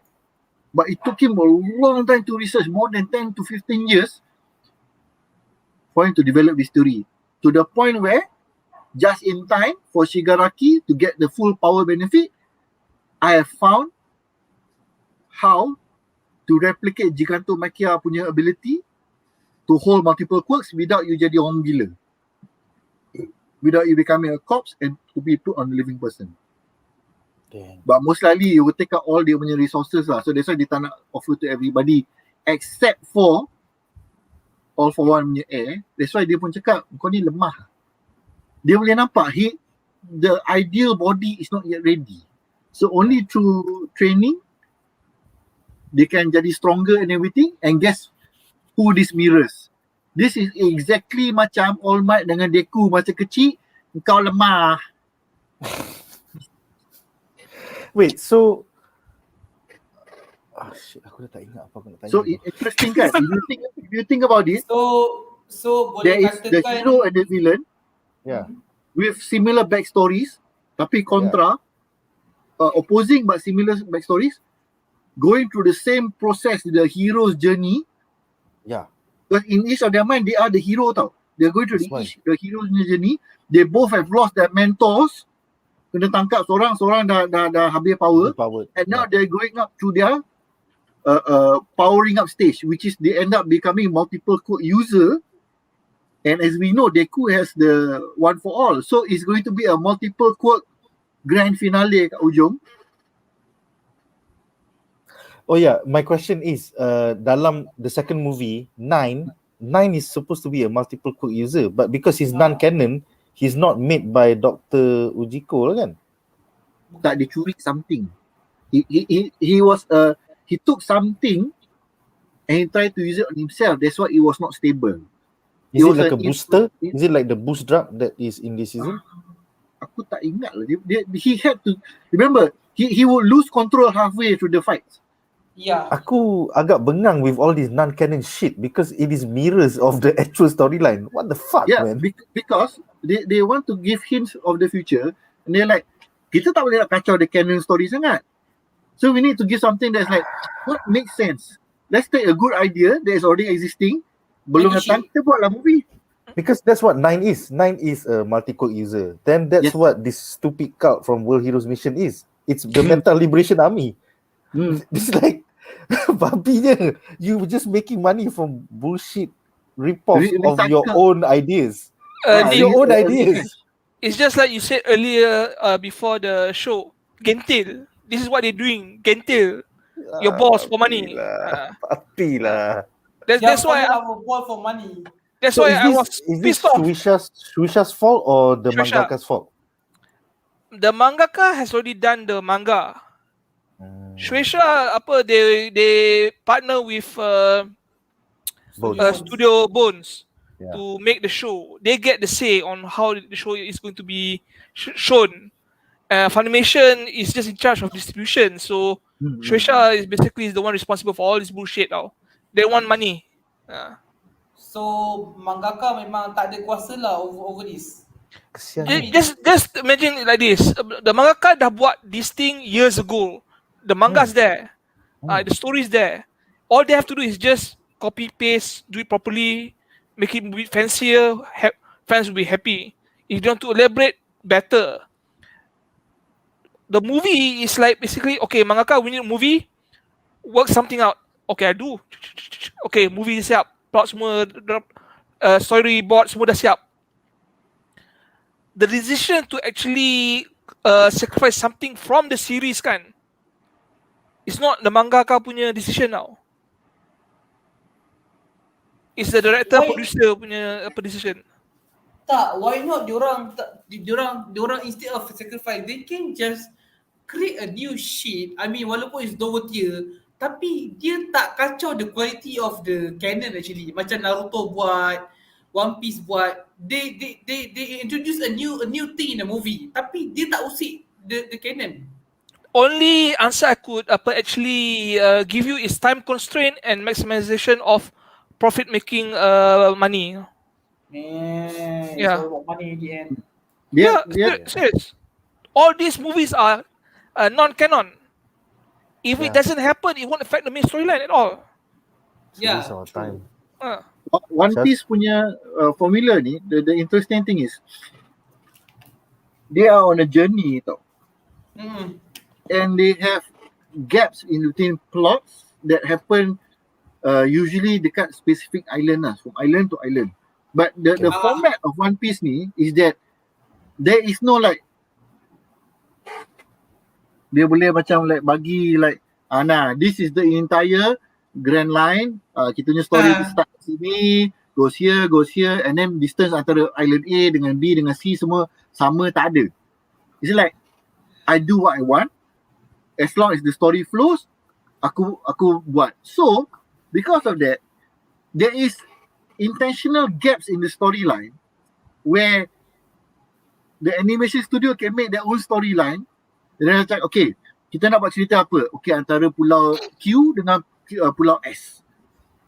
So, dalam gap tu, they can put the storyline. Yang penting, pulau Q dengan S, masa ni, Zoro tak boleh potong kapal lagi. Oh! Yes, I remember. So, dia punya power level kena consistent. You know, at that level, dia belum boleh potong bukit, dia belum potong besi lagi. So, pulau sini, dia ada pedang this pedang, dia ada this pedang, dia boleh buat this thing and thing. So the format of One Piece actually lends to a lot of things that they can put in tau. Kalau the rest of it, cerita-cerita high school, superhero semua ni kan, gap tu tak banyak tau. Kalau you tengok apa ni, a recent a recent comedy anime I tengok, Don't Bully Me, Nagatoro, yes. Dia punya storyline compact gila tau. A whole year ke, from start of the new year to the end of new year, within 12 episodes. So bila you have a short anime macam tu, banyak gap you boleh isi. In the case of My Hero Academia, the storyline is quite defined. Sorry. Wait, Continue, sorry. Oh, tak, dia macam aku ada something. So the nature ultimately the nature of storytelling in My Hero Academia makes it very difficult for them to fit in all these cerita-cerita. So jadilah masalah kerja bengong macam ni, nak kena adjust sini adjust sana. I was very sad when Anri mentioned, Shazli, they did not show you this aku like, that is important though for story development. Yes, I understand the reasoning. I mean, it makes you more endearing and everything, but when it gives the characters motivation to the level of Thanos dalam Avengers punya Endgame tu, Thanos in the first Avengers and the Avengers Endgame dengan the other one, Infinity War. Infinity War kan? Wow. The original Thanos had such a strong motivation, whereas the other one was like, I just want to conquer shit. So the difference in motivation tu, as portrayed on the screen, makes a big deal. I was thinking they want just like, lawan sini, lawan sana macam Anri kata at first, but when you say the motivation pun dah hilang, not shown on screen, wah, tak boleh lah. That one is really bad. Now I understand his point of view lah. I just want to add one more thing. The other reason yang mungkin we are suffering this in MHA kan, maybe the mangaka kan doesn't have much sway and power like Oda. In One Piece kan, he has creative control tinggi sangat tau. He's actually one of the highest paid, actually the most highest paid mangaka in Japanese history tau. Dia punya net worth is like $200 million tau. That's actually a ridiculous amount. Kalahkan Hayao Miyazaki. Yeah, dia even beat Akira Toriyama kan. Yes. Dia punya pengaruh in the production dia kan is so good that even a cover kan is relevant to the storyline tau. Yes. Yeah, if you see One Piece punya cover kan macam dia lukis gambar macam berbodoh kan. It happened. It's canon. Oh, yes. Macam yang Lucci punya group kan lari lepas that thing happen. CP0. CP0 yeah.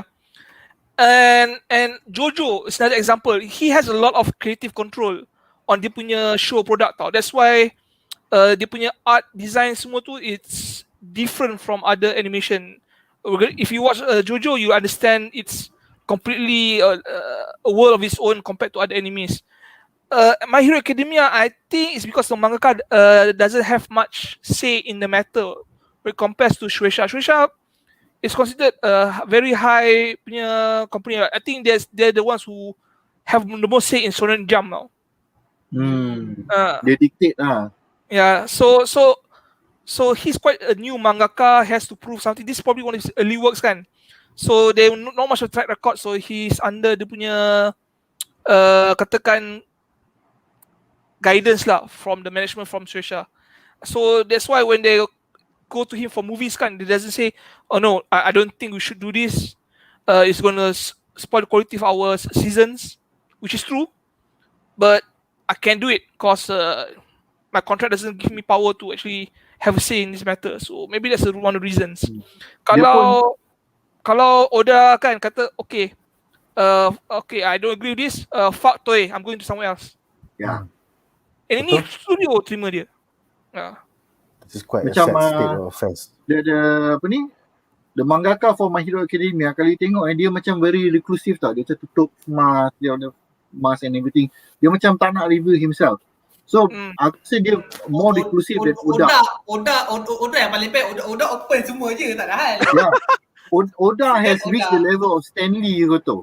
Kalau Stanley tiba-tiba cakap Marvel ni owes me something, berlompat executive betul like, siapa yang tak bagi Stanley ni benda ni? Who is pissing him off ni? Yeah. So I want to tell you one thing about One Piece, another thing. Dia punya manga tu, there was one period of time when the first two of the earliest characters, anak kepada Marine punya captain or something and somebody else, they became a comedy duo dalam outro ke tu, dekat belakang page tu. After everything happened, the journeys of so on, the journeys of dia pergi mana, pergi apa, buat apa. Later on, they came back tau as full-fledged Marines. Kopi with their and experience Tolai right now. tu. Yes. Oh my god, Kopi punya You karakter imagine tu tau. gila. Itu yang Anri mention tu. Just the stupid cover is just macam comedy cover, but it tells a sub-story and they later come back. And then, of course, the first Pirates debut was Buggy. Later on, Buggy became one of the strongest high charisma punya character. I was like, what nonsense is this? Dia bagi bodoh jadi Warlord kot. Aku macam, what the fuck man? Alvida gemuk jadi kurus doh. Aku macam, wait. Honestly, memang One Piece start memang kelakar. Tapi bila the story goes on, everything goes shit serious. And watak-watak yang kau pernah kenal, 180 changing gila-gila. That something was so beautiful actually. I dare say, But the thing is like everything is consistent. Everything is consistent. Everything is canon. One thing about One Piece kan, the art is maybe stupid looking, but at least kan they are consistent. Yep. Betul. Yep. Dia I would dare say kan, if Kevin Feige was not around, Oda would be, in fact, even today lah, Kevin Feige can learn from Oda. Dari segi continuity, kau punya pelakon tak berubah, muka semua sama, you know, the power levels do not change.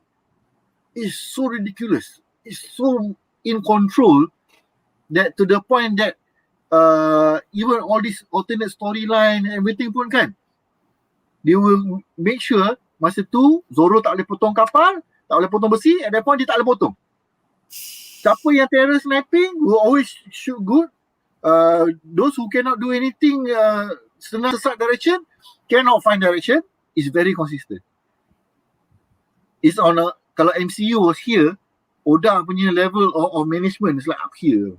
Yeah. Udah. So kita dah agak menyimpang ke One Piece. One Piece tu. Okay, kita ada dua soalan terakhir untuk segmen ini. Pertama, Tengok ni. Too much. There's too many shows to watch. Riznik mengatakan, hi Nick, nak tanya bila bedah Eternals? Sepatutnya esok, tapi kita dah anjakkan ke minggu depan pasal esok kita akan bincangkan Spider-Man. Dan seterusnya, Green Block Player berkata, maaf nak tanya panelists, apakah favourite anime korang tahun ini? Untuk aku, JoJo 6 yang akan datang.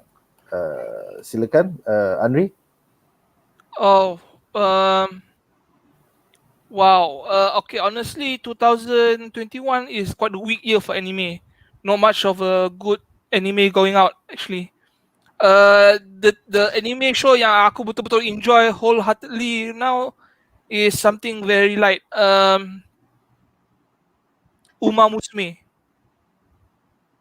2, season 2. Another one would be Redo of Healer, the rape anime. Yeah, hero suka rogol apa the villains. I like that a lot. I'm serious. It's the show. The hero kena rape and then he rapes the world. Wow.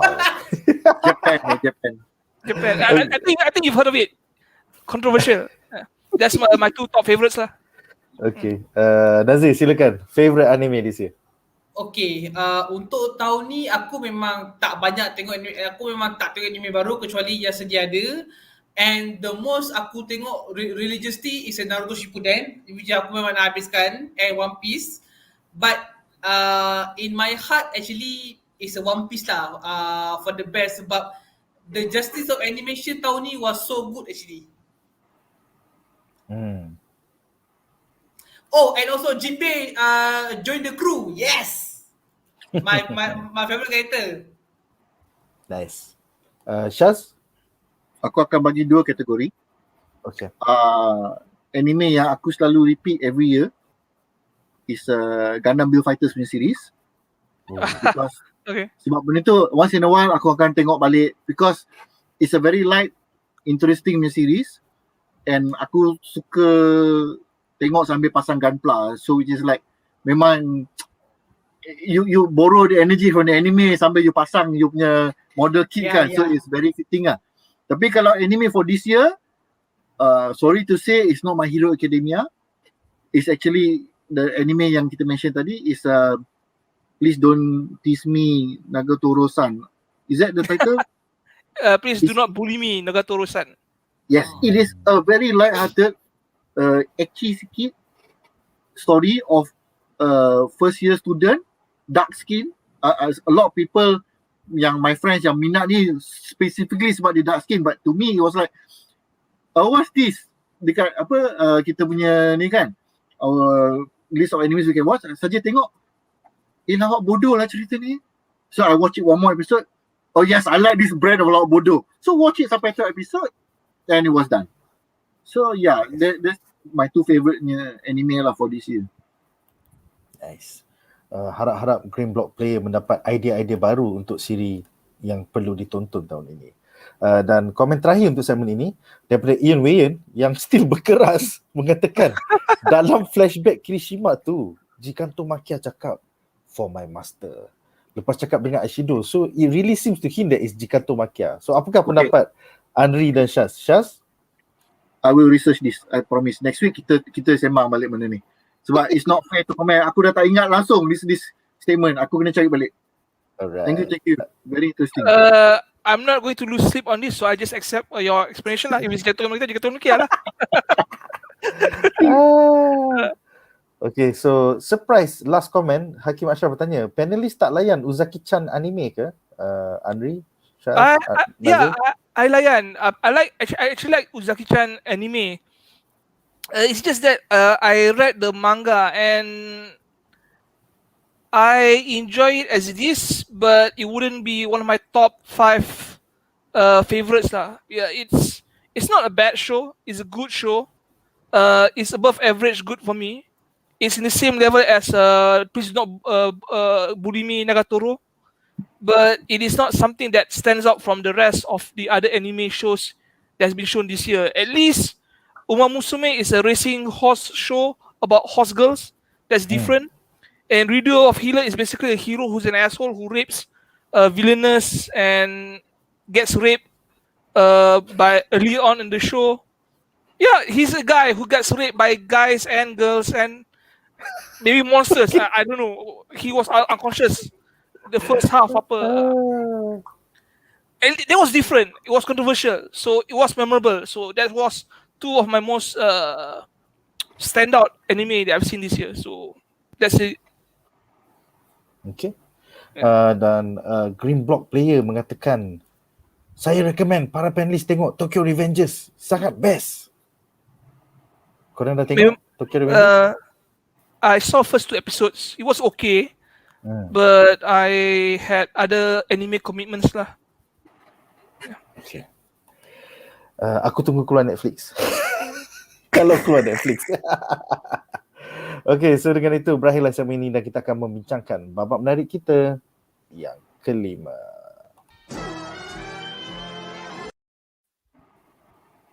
Aku suka this sudden plot twist di mana RE-DESTRO Meta Liberation Army diperkenalkan menggertak League of Villains untuk ke Deka City Aichi secepat mungkin.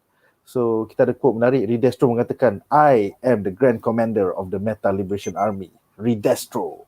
Our goal is to liberate the meta-humans so everyone in this world would use their powers to the fullest. We'll break down the existing system and rebuild upon its ruin. I have 116,000 sleeper warriors waiting to strike. They are prepared for an all-out revolution. So aku macam, oh, ni ke sebab Deka City hancur yang kita nampak lepas the tournament arc tu, lepas the inter-class battle tu. Aku macam, so this is the reason? And yang keluar tu is Gigantomachia? So soalan aku kepada para panelis, pada pendapat anda, adakah pertempuran di Deka City Aichi titik permulaan partnership di antara League of Villains bersama Meta Liberation Army? Because right now we are in the present and they are having meetings, they're sitting together, talking cock and shit like that. So is this the beginning? aku quite the fact of the non-linearness of this season makes me a bit pening ah. You know, it's like sekarang aku tahu perasaan orang menonton first season of The Witcher. Mula aku korang noobs. But actually I'm getting quite confused by this time jumping. Silakan Anri. I think initially when I saw this, I know this was the beginning of some sort of consolidation between the two parties lah.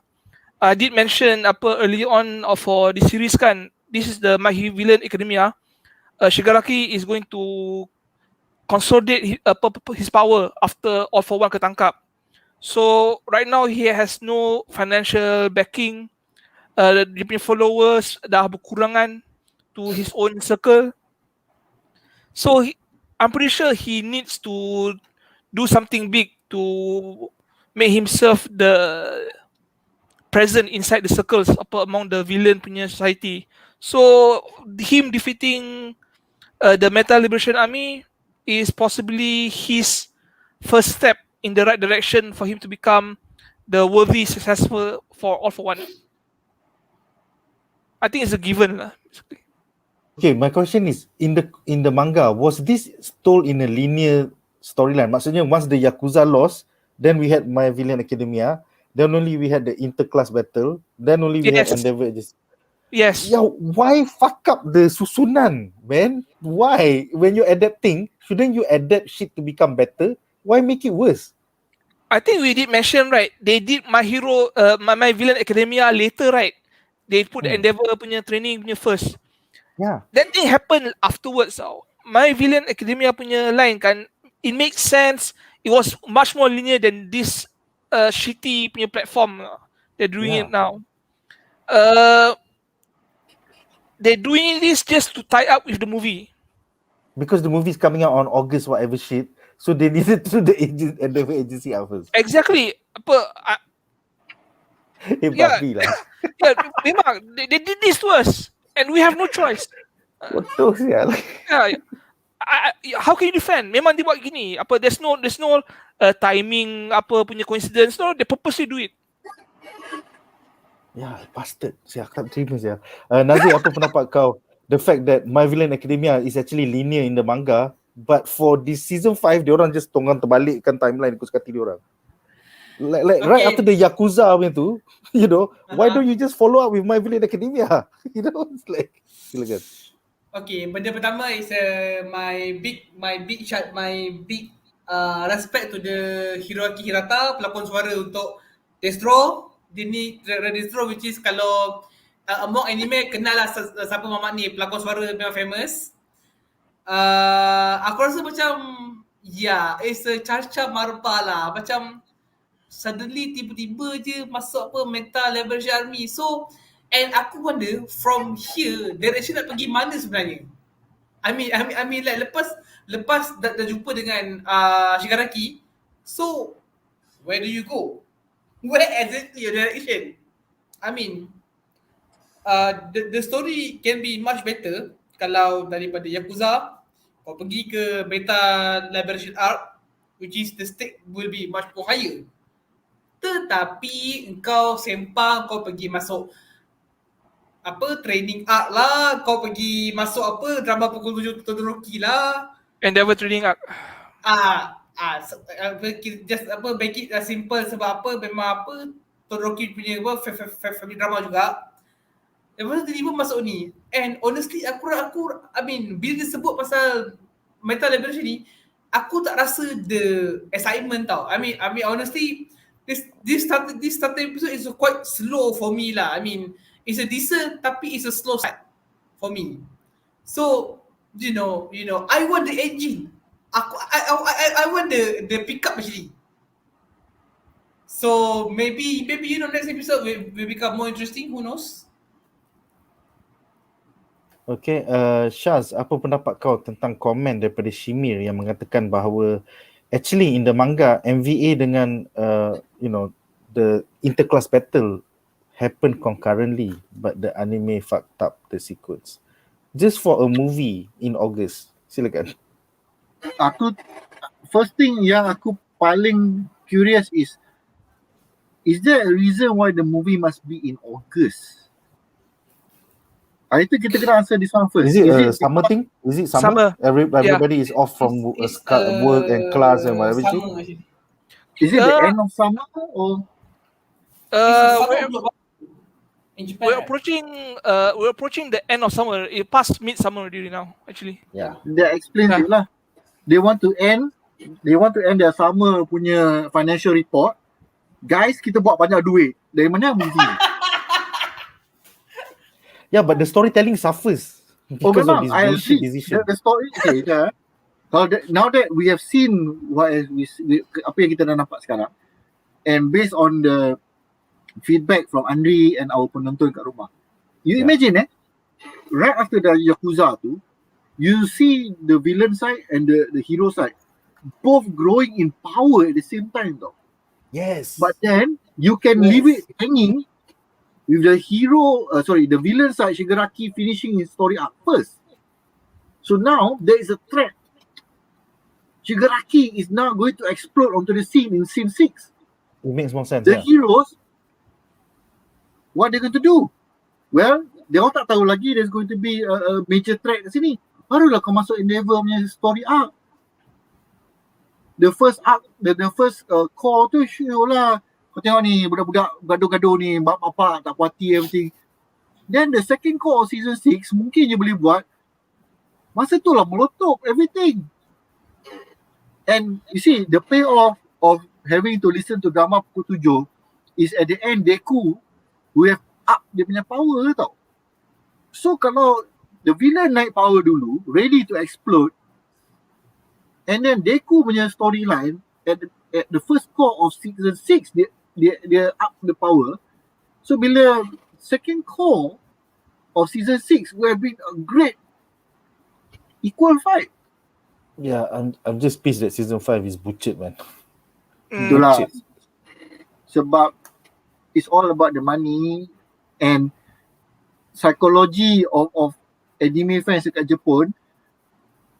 Summer is when all the Gundam series come out, all the explosive series come out, cerita-cerita yang exciting and everything. Bila you masuk fall kan, you akan more kepada komedi, slow down, romantic story. You tak boleh tunjuk unless you are a year long punya anime macam One Piece ataupun Dragon Ball, that type of, you know, 1 tahun punya panjang kan. They need to time the seasons. So kalau spring masuk ke summer, around there, just nice. For a 25-26 episode ni, finale dia is a film lah. So it's financial planning. Tapi jadi hancur. Macam lah Warner Brothers. You make money, tapi fans semua macam like, apa lagi macam. Watch our movies free on our app. Please download the app, please. Oh shit, nobody is watching in the cinema. Fuck. Kan? Shazli, this is not by error or by mistake. This was designed. They purposely do this to set it up with the movie. Correct. That makes it worse. There was no rush. This was planned. They know what they're doing. It's horrible. This makes me want to go read the manga. Yeah, I feel like ScarJo getting fucked by Disney. Yes, man. I'm being sabotaged by my own people. It's not Warner Brothers, it's them. I think what you can do, Nick, is you read the My Villain Academia punya portion, or at least Anri can tell you lah, jangan baca past episode ni. Okay, then you end up ni you meet you kalau katakan now is like 200 episodes in the manga, you start lah from 150 ke or 100 ke, at least you tak adalah tengok all the early sports festival. I'm planning to buy the Tenkubon, so I'll find all Tenkubons eventually. Okay. Like that lah. Okay, so who's next? I lost track. Oh, it's Shaz. Shaz is next. Yeah, sorry. Silakan Shaz. RE-DESTRO, Metal Liberation Army. Is this the beginning of a busted partnership? Silakan. Aku rasa this is the point where Gigantomachia is supposed to come and fight, tapi dia kena tangkap halfway. So Shigaraki macam like, aku ingat dia ni hebat gila, tak kena tangkap dengan orang tua melompat-lompat dengan polis kan. So macam like, okay, now that we cannot fight, you know, kita test power dulu, which is probably going to happen next episode. Dan macam like, I think they're strong. So maybe we should join, or Shigaraki say screw it all, aku belah. Because remember the whole team is cooperating with the Metal Liberation Army except for him. So they could have been faking their own loyalty to Metal Liberation Army, serving as dia punya representative to cause later destruction. Because right now he's being experimented on by Dr. What's his name? Ujiko remember? Yes. Right now, Yalah, in betul. real time, he's being experimented dengan shit coming out of his gut. He's being electrocuted. But So, the rest, aku rasa- they're sitting in on meetings. Lepas tu boleh buat joke bodoh. Please get me some coffee with extra milk and sugar. Kopi hitam tambah susu. Bodoh gila sial. So aku rasa what's going to happen is they're going to have a fight. Gigantomachia does not show up, and Shigaraki has to think out of another plan, or there is a fake takeover of the League of Villains by Dabi or whatever. Wait a minute. Isn't Deka City the same city that was destroyed in the news sometime around the interclass battle? It's the same city, right? Should be So Ini kena Gigantomachia fact check Deka. Ini kena fact check. Anri? Anri dah baca, Yeah, betul kan? it was the city yang destroyed. Fuck lah. I know it's confusing. They don't have to do Piece at this. all this. Now we have to piece we go back to season 4 when Gran Torino made Gigantomachia. Has he already destroyed Deka City or not destroyed Deka City? So where does this shit happen in the fucking timeline sekarang? Like what the fuck is going on, man? Tak, aku rasa the city destroyed. Kan dia ada tunjuk the scene, dia tunjuk Shigaraki senyum. So that must have been the fight that was between these two groups lah. And then we are back to the real time balik lah. So Shigaraki mungkin after discussing dengan Metal Liberation Army, dia kata aku nak power up. That might be the scenario also lah. That's another potential punya scenario kat sini. Okay. Alright. Nazi dah? Dah. Okay, shit, I'm losing track of time. So, okay, so komen seterusnya daripada Ian Wayan mengatakan konsep Liberation Army ni is a throwback to Japanese extremist groups that boom in the 1980s. Is the Shin apa? Shin apa, Shaz? Shin Angrum ala. Yeah, is that also a Japanese extremist group That from one the in 90s? the 90s. That one it wasn't a terrorist group. That one was kumpulan agama sesat yang percaya dia orang ni orang yang hebat. But in the end, towards the end dia jadi gila. So they sarin gas the subway system. I guess that's what we're gonna get in the World Heroes mission. Something like that. Okay, komen seterusnya adalah daripada Green Block Player. What is the best arc of My Hero Academia bagi para panelis? Well, I'm actually liking My Villain Academia right now, but I think there's more cool shit coming further down the line. Nazir? Of course, season 4 Lemillion punya arc. Dan juga of course bagi aku satu je lah Night Eye punya arc sudahlah. This whole arc bagi aku was the best lah. And also dalam season 3 All Might lawan dengan All for One. Yes. Those are top 3. The finale was crazy. Yeah. Bagi aku this two arc building sangat power actually. Nice. Shaz? Yeah. Those arcs is memang seronok lah. But honestly, the arc yang paling memorable kan was masa season 2 tak silap. Season 2, yes. The sports festival tu, when they reach the top 8. Because a lot of defining characteristics of these students, masa tu lah kita nampak Ochako punya resilience. Momo punya dia tak boleh nak think on her feet, she cepat panic. Kita tengok Dark Shadow punya ability to fight non-stop and attacking from both angles.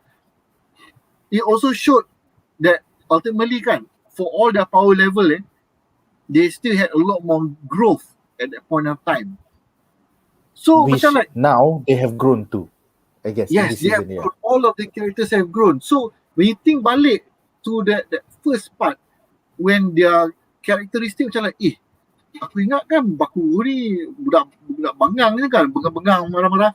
Tapi the fact that he paid, he had respect for Ochako, who fought toe to toe with him to the point where dia punya tangan almost kebas dah kalau dia tembak kan.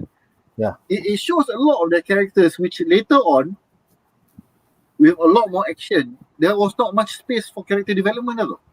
Betul. So that was a very key character development point. And of course, the most interesting part of the entire sports arc is masa Mineta melekat kat Momo lah. That was priceless lah. Aku ready. Like I felt in the sports arc, arc, it stopped being about the Deku show, but it became about the class. So Yes. yeah. Anri, silakan. I'm with Shaz. I think the second season was actually the best arc. Everyone got their focus, moment to shine. We see the best character growth between Todoroki. This is the part where he turned into a person instead of the punya weapon persona. The robot. Oh my god. Yeah. Before that, he was, I want to use ice power to defeat Endeavor, but after fought with Deku, he becomes a better person. And of course, it's also the part where we saw Himiko Toga / Kemi cuba rogol Deku during the whole tournament. Yeah, man. Masa gaduh. Betul. I mean, she tried to jump on him naked tau. So how can you be that? Dalam the anime dia pakai skin suit. Tapi dalam the manga, supposedly she was full naked. Wow. She was naked. That skin suit was part of her power tu. Mimic the Kemi punya outfit. Betul. Yeah. Nice. Okay, so komen terakhir untuk segmen ini, aku rasa ni kali ketiga kot aku jawab. Esok kami akan bedah No Way Home teaser esok. See you tomorrow. Tapi yang seronok kan Scarlet Witch tanya tau. Scarlet Witch. Sebab Doctor Strange dah potong line dia. Dia baru nak pecah multiverse. Like, aku nak Doctor tengok. Strange mahal lah. Aku nak tengok. Doctor Strange punca lah Doctor Strange. Sekarang diorang ada banyak punca tau. Sylvie lah jadi sebab, Wanda lah jadi sebab, ke Doctor Strange. Loki lah, so macam siapa punya sebab ni? It's like Kau. Okay, so dengan itu kita akan membincangkan harapan kami bagi episod minggu depan.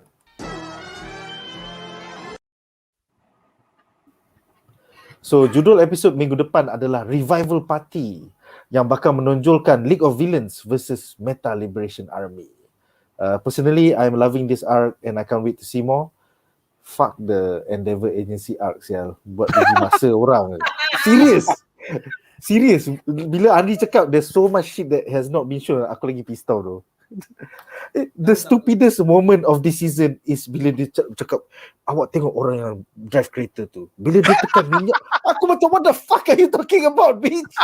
You're wasting my time. You are wasting my time with 5 fucking episodes about your family drama. Fuck you, Endeavor. Seriously, if you're lucky now, it will be like 5 times better if they cancel that bullshit and show what you're missing. Oh my god. Yeah. Anri, your hopes for next week? I hope they don't butcher more. I'm having my standards low. I've seen what they did for this episode. I hope they do not continue with this next episode. I know it's going to be rushed. Maybe they'll disappoint me and butcher more, but hopefully not too much lah. Effectively, there's only 120 minutes left in this season because you're only going to get 5 to 6 more episodes. They're all about 20 minutes worth of story. So 20 to 24 minutes, something like that. How many chapters was My Villain Academia? It was taklah banyak sangat compared to the other chapters, to the other arcs. Actually, I think it's like, it feels like some chapters lah, 10, 12 chapters. Wah, 12 je. Then why did they cut out so much? Dang. Yeah. Ya, Tahu. betul. It feels like Naz- 10-12 chapters. Okay, 10-12 chapters. Okay. Nazir, pendapat kau untuk episod minggu depan? Aku berharap dia pacing dia pick up lah. At least dia tak ada macam slow. Dia for me this episode is slow tau. So aku harap pick up a bit faster and I want more action lah kalau boleh. You're gonna get it next week. Metal Liberation Army versus Gigantomachia. Yeah. Okay, Shaz, do you want to share your theory from last week dalam WhatsApp group kita yang macam mana Deku boleh tahu semua benda ni? Is Deku actually end up dengan Toga? So Toga is telling all this story tu. Okay. Tapi harapan aku sama dengan Nazir. So my teori sekarang ni kan, teori yang paling tak boleh di-accept oleh semua orang lah. Every time kita ada flashback punya scene, dia akan jadi Deku yang menceritakan, oh pada masa tu this happen, pada masa ni this happen. So dalam episod filler, non-filler, beach party yang tak jadi, Present Mike yang buat the speech. Dia cakap, oh pada masa tu dia orang pergi buat macam ni. So sekarang ni the thing yang really blow my mind last week is that at the end of the episode, Deku yang narrating a few months ago, other things was like happening in the background. So how did Deku tahu pasal all these events? It must be somebody yang suka dia lah. Nama dia Toga. Yang beritahu, hello Bang Handsome, pada masa tu kan, this happen. Yalah, sebab dia suka Deku kan. So she must have told him all about dia orang punya adventures kat sini kat sana, gaduh sini kat sana, jumpa Gigantomachia semua. Kalau tidak, how would he be able to narrate this story? Sebab the entire MHA is pretty much a retelling of the whole story from Deku punya perspektif. Lala mungkin dia kahwin Toga kot sebab Toga jadi Ini satu teori yang gila. Anri, do you think this was just a story device that they just used Deku's voice, or did Deku end up It could be fucking a Toga? story device, but I wouldn't discount Shaz punya theory. You have to understand, this is an anime and there's a thing called the harem route now. Oh And my god. and it is possible that he'll be fucking every female character in this show. Toga, Mak Bakugo, my Kemi, God. Oh my Momo, God. Asui, all the female teachers, even yang nurse yang krepot tu pun dia hempuk. Semua dia Yes. hempuk. Okay. I Maybe like your theory. maybe even apa yang boss Endeavor tu, the woman chairwoman in the society, tu pun bini juga. All good dicks. Bye. Yeah, maybe that's Deku is not quirkless. Maybe that's his quirk. Able to seduce every woman in the universe. Damn. because semua perempuan suka dia tu. Every girl was somehow attracted to him. Sampai me targeting eyes semua tu pun kan. Yeah. I thought it was ridiculous, but then you see Deku dengan mak dia. The mak dia was like, Deku, don't die, don't risk yourself. Don't go to this prestigious school that everyone wants to go so you may hurt. You know, it is ridiculous, but Yeah. from the evidence kan, it's entirely possible. Interesting indeed. So sebelum kita mengakhiri kita punya review malam ini, kita ada fact check daripada Shimir yang mengatakan My Villain Academia started at chapter 218 until 240. So that's about 22 chapters. So 22 chapters, 120 minutes. I think a lot more shit is going to get cut. Thank you, Shuisha. Thank you. Unless they want to start season 6 with MVA part 2. That would be Yeah. Tapi if that was the case kan, they wouldn't have cut all their backstory. Yeah, that's why. Such a waste. Last kali Green Block Player mengatakan make a spin-off series. I don't know how many episodes. Janji best and ada character villain yang semua orang kesian kepada dan bukan dibenci orang ramai. Yes. This is the characterization part that we are missing. I'm so pissed that it's not in the anime. Okay lah guys, so dengan itu berakhirlah perbincangan kita hari ini. Terima kasih kerana menonton.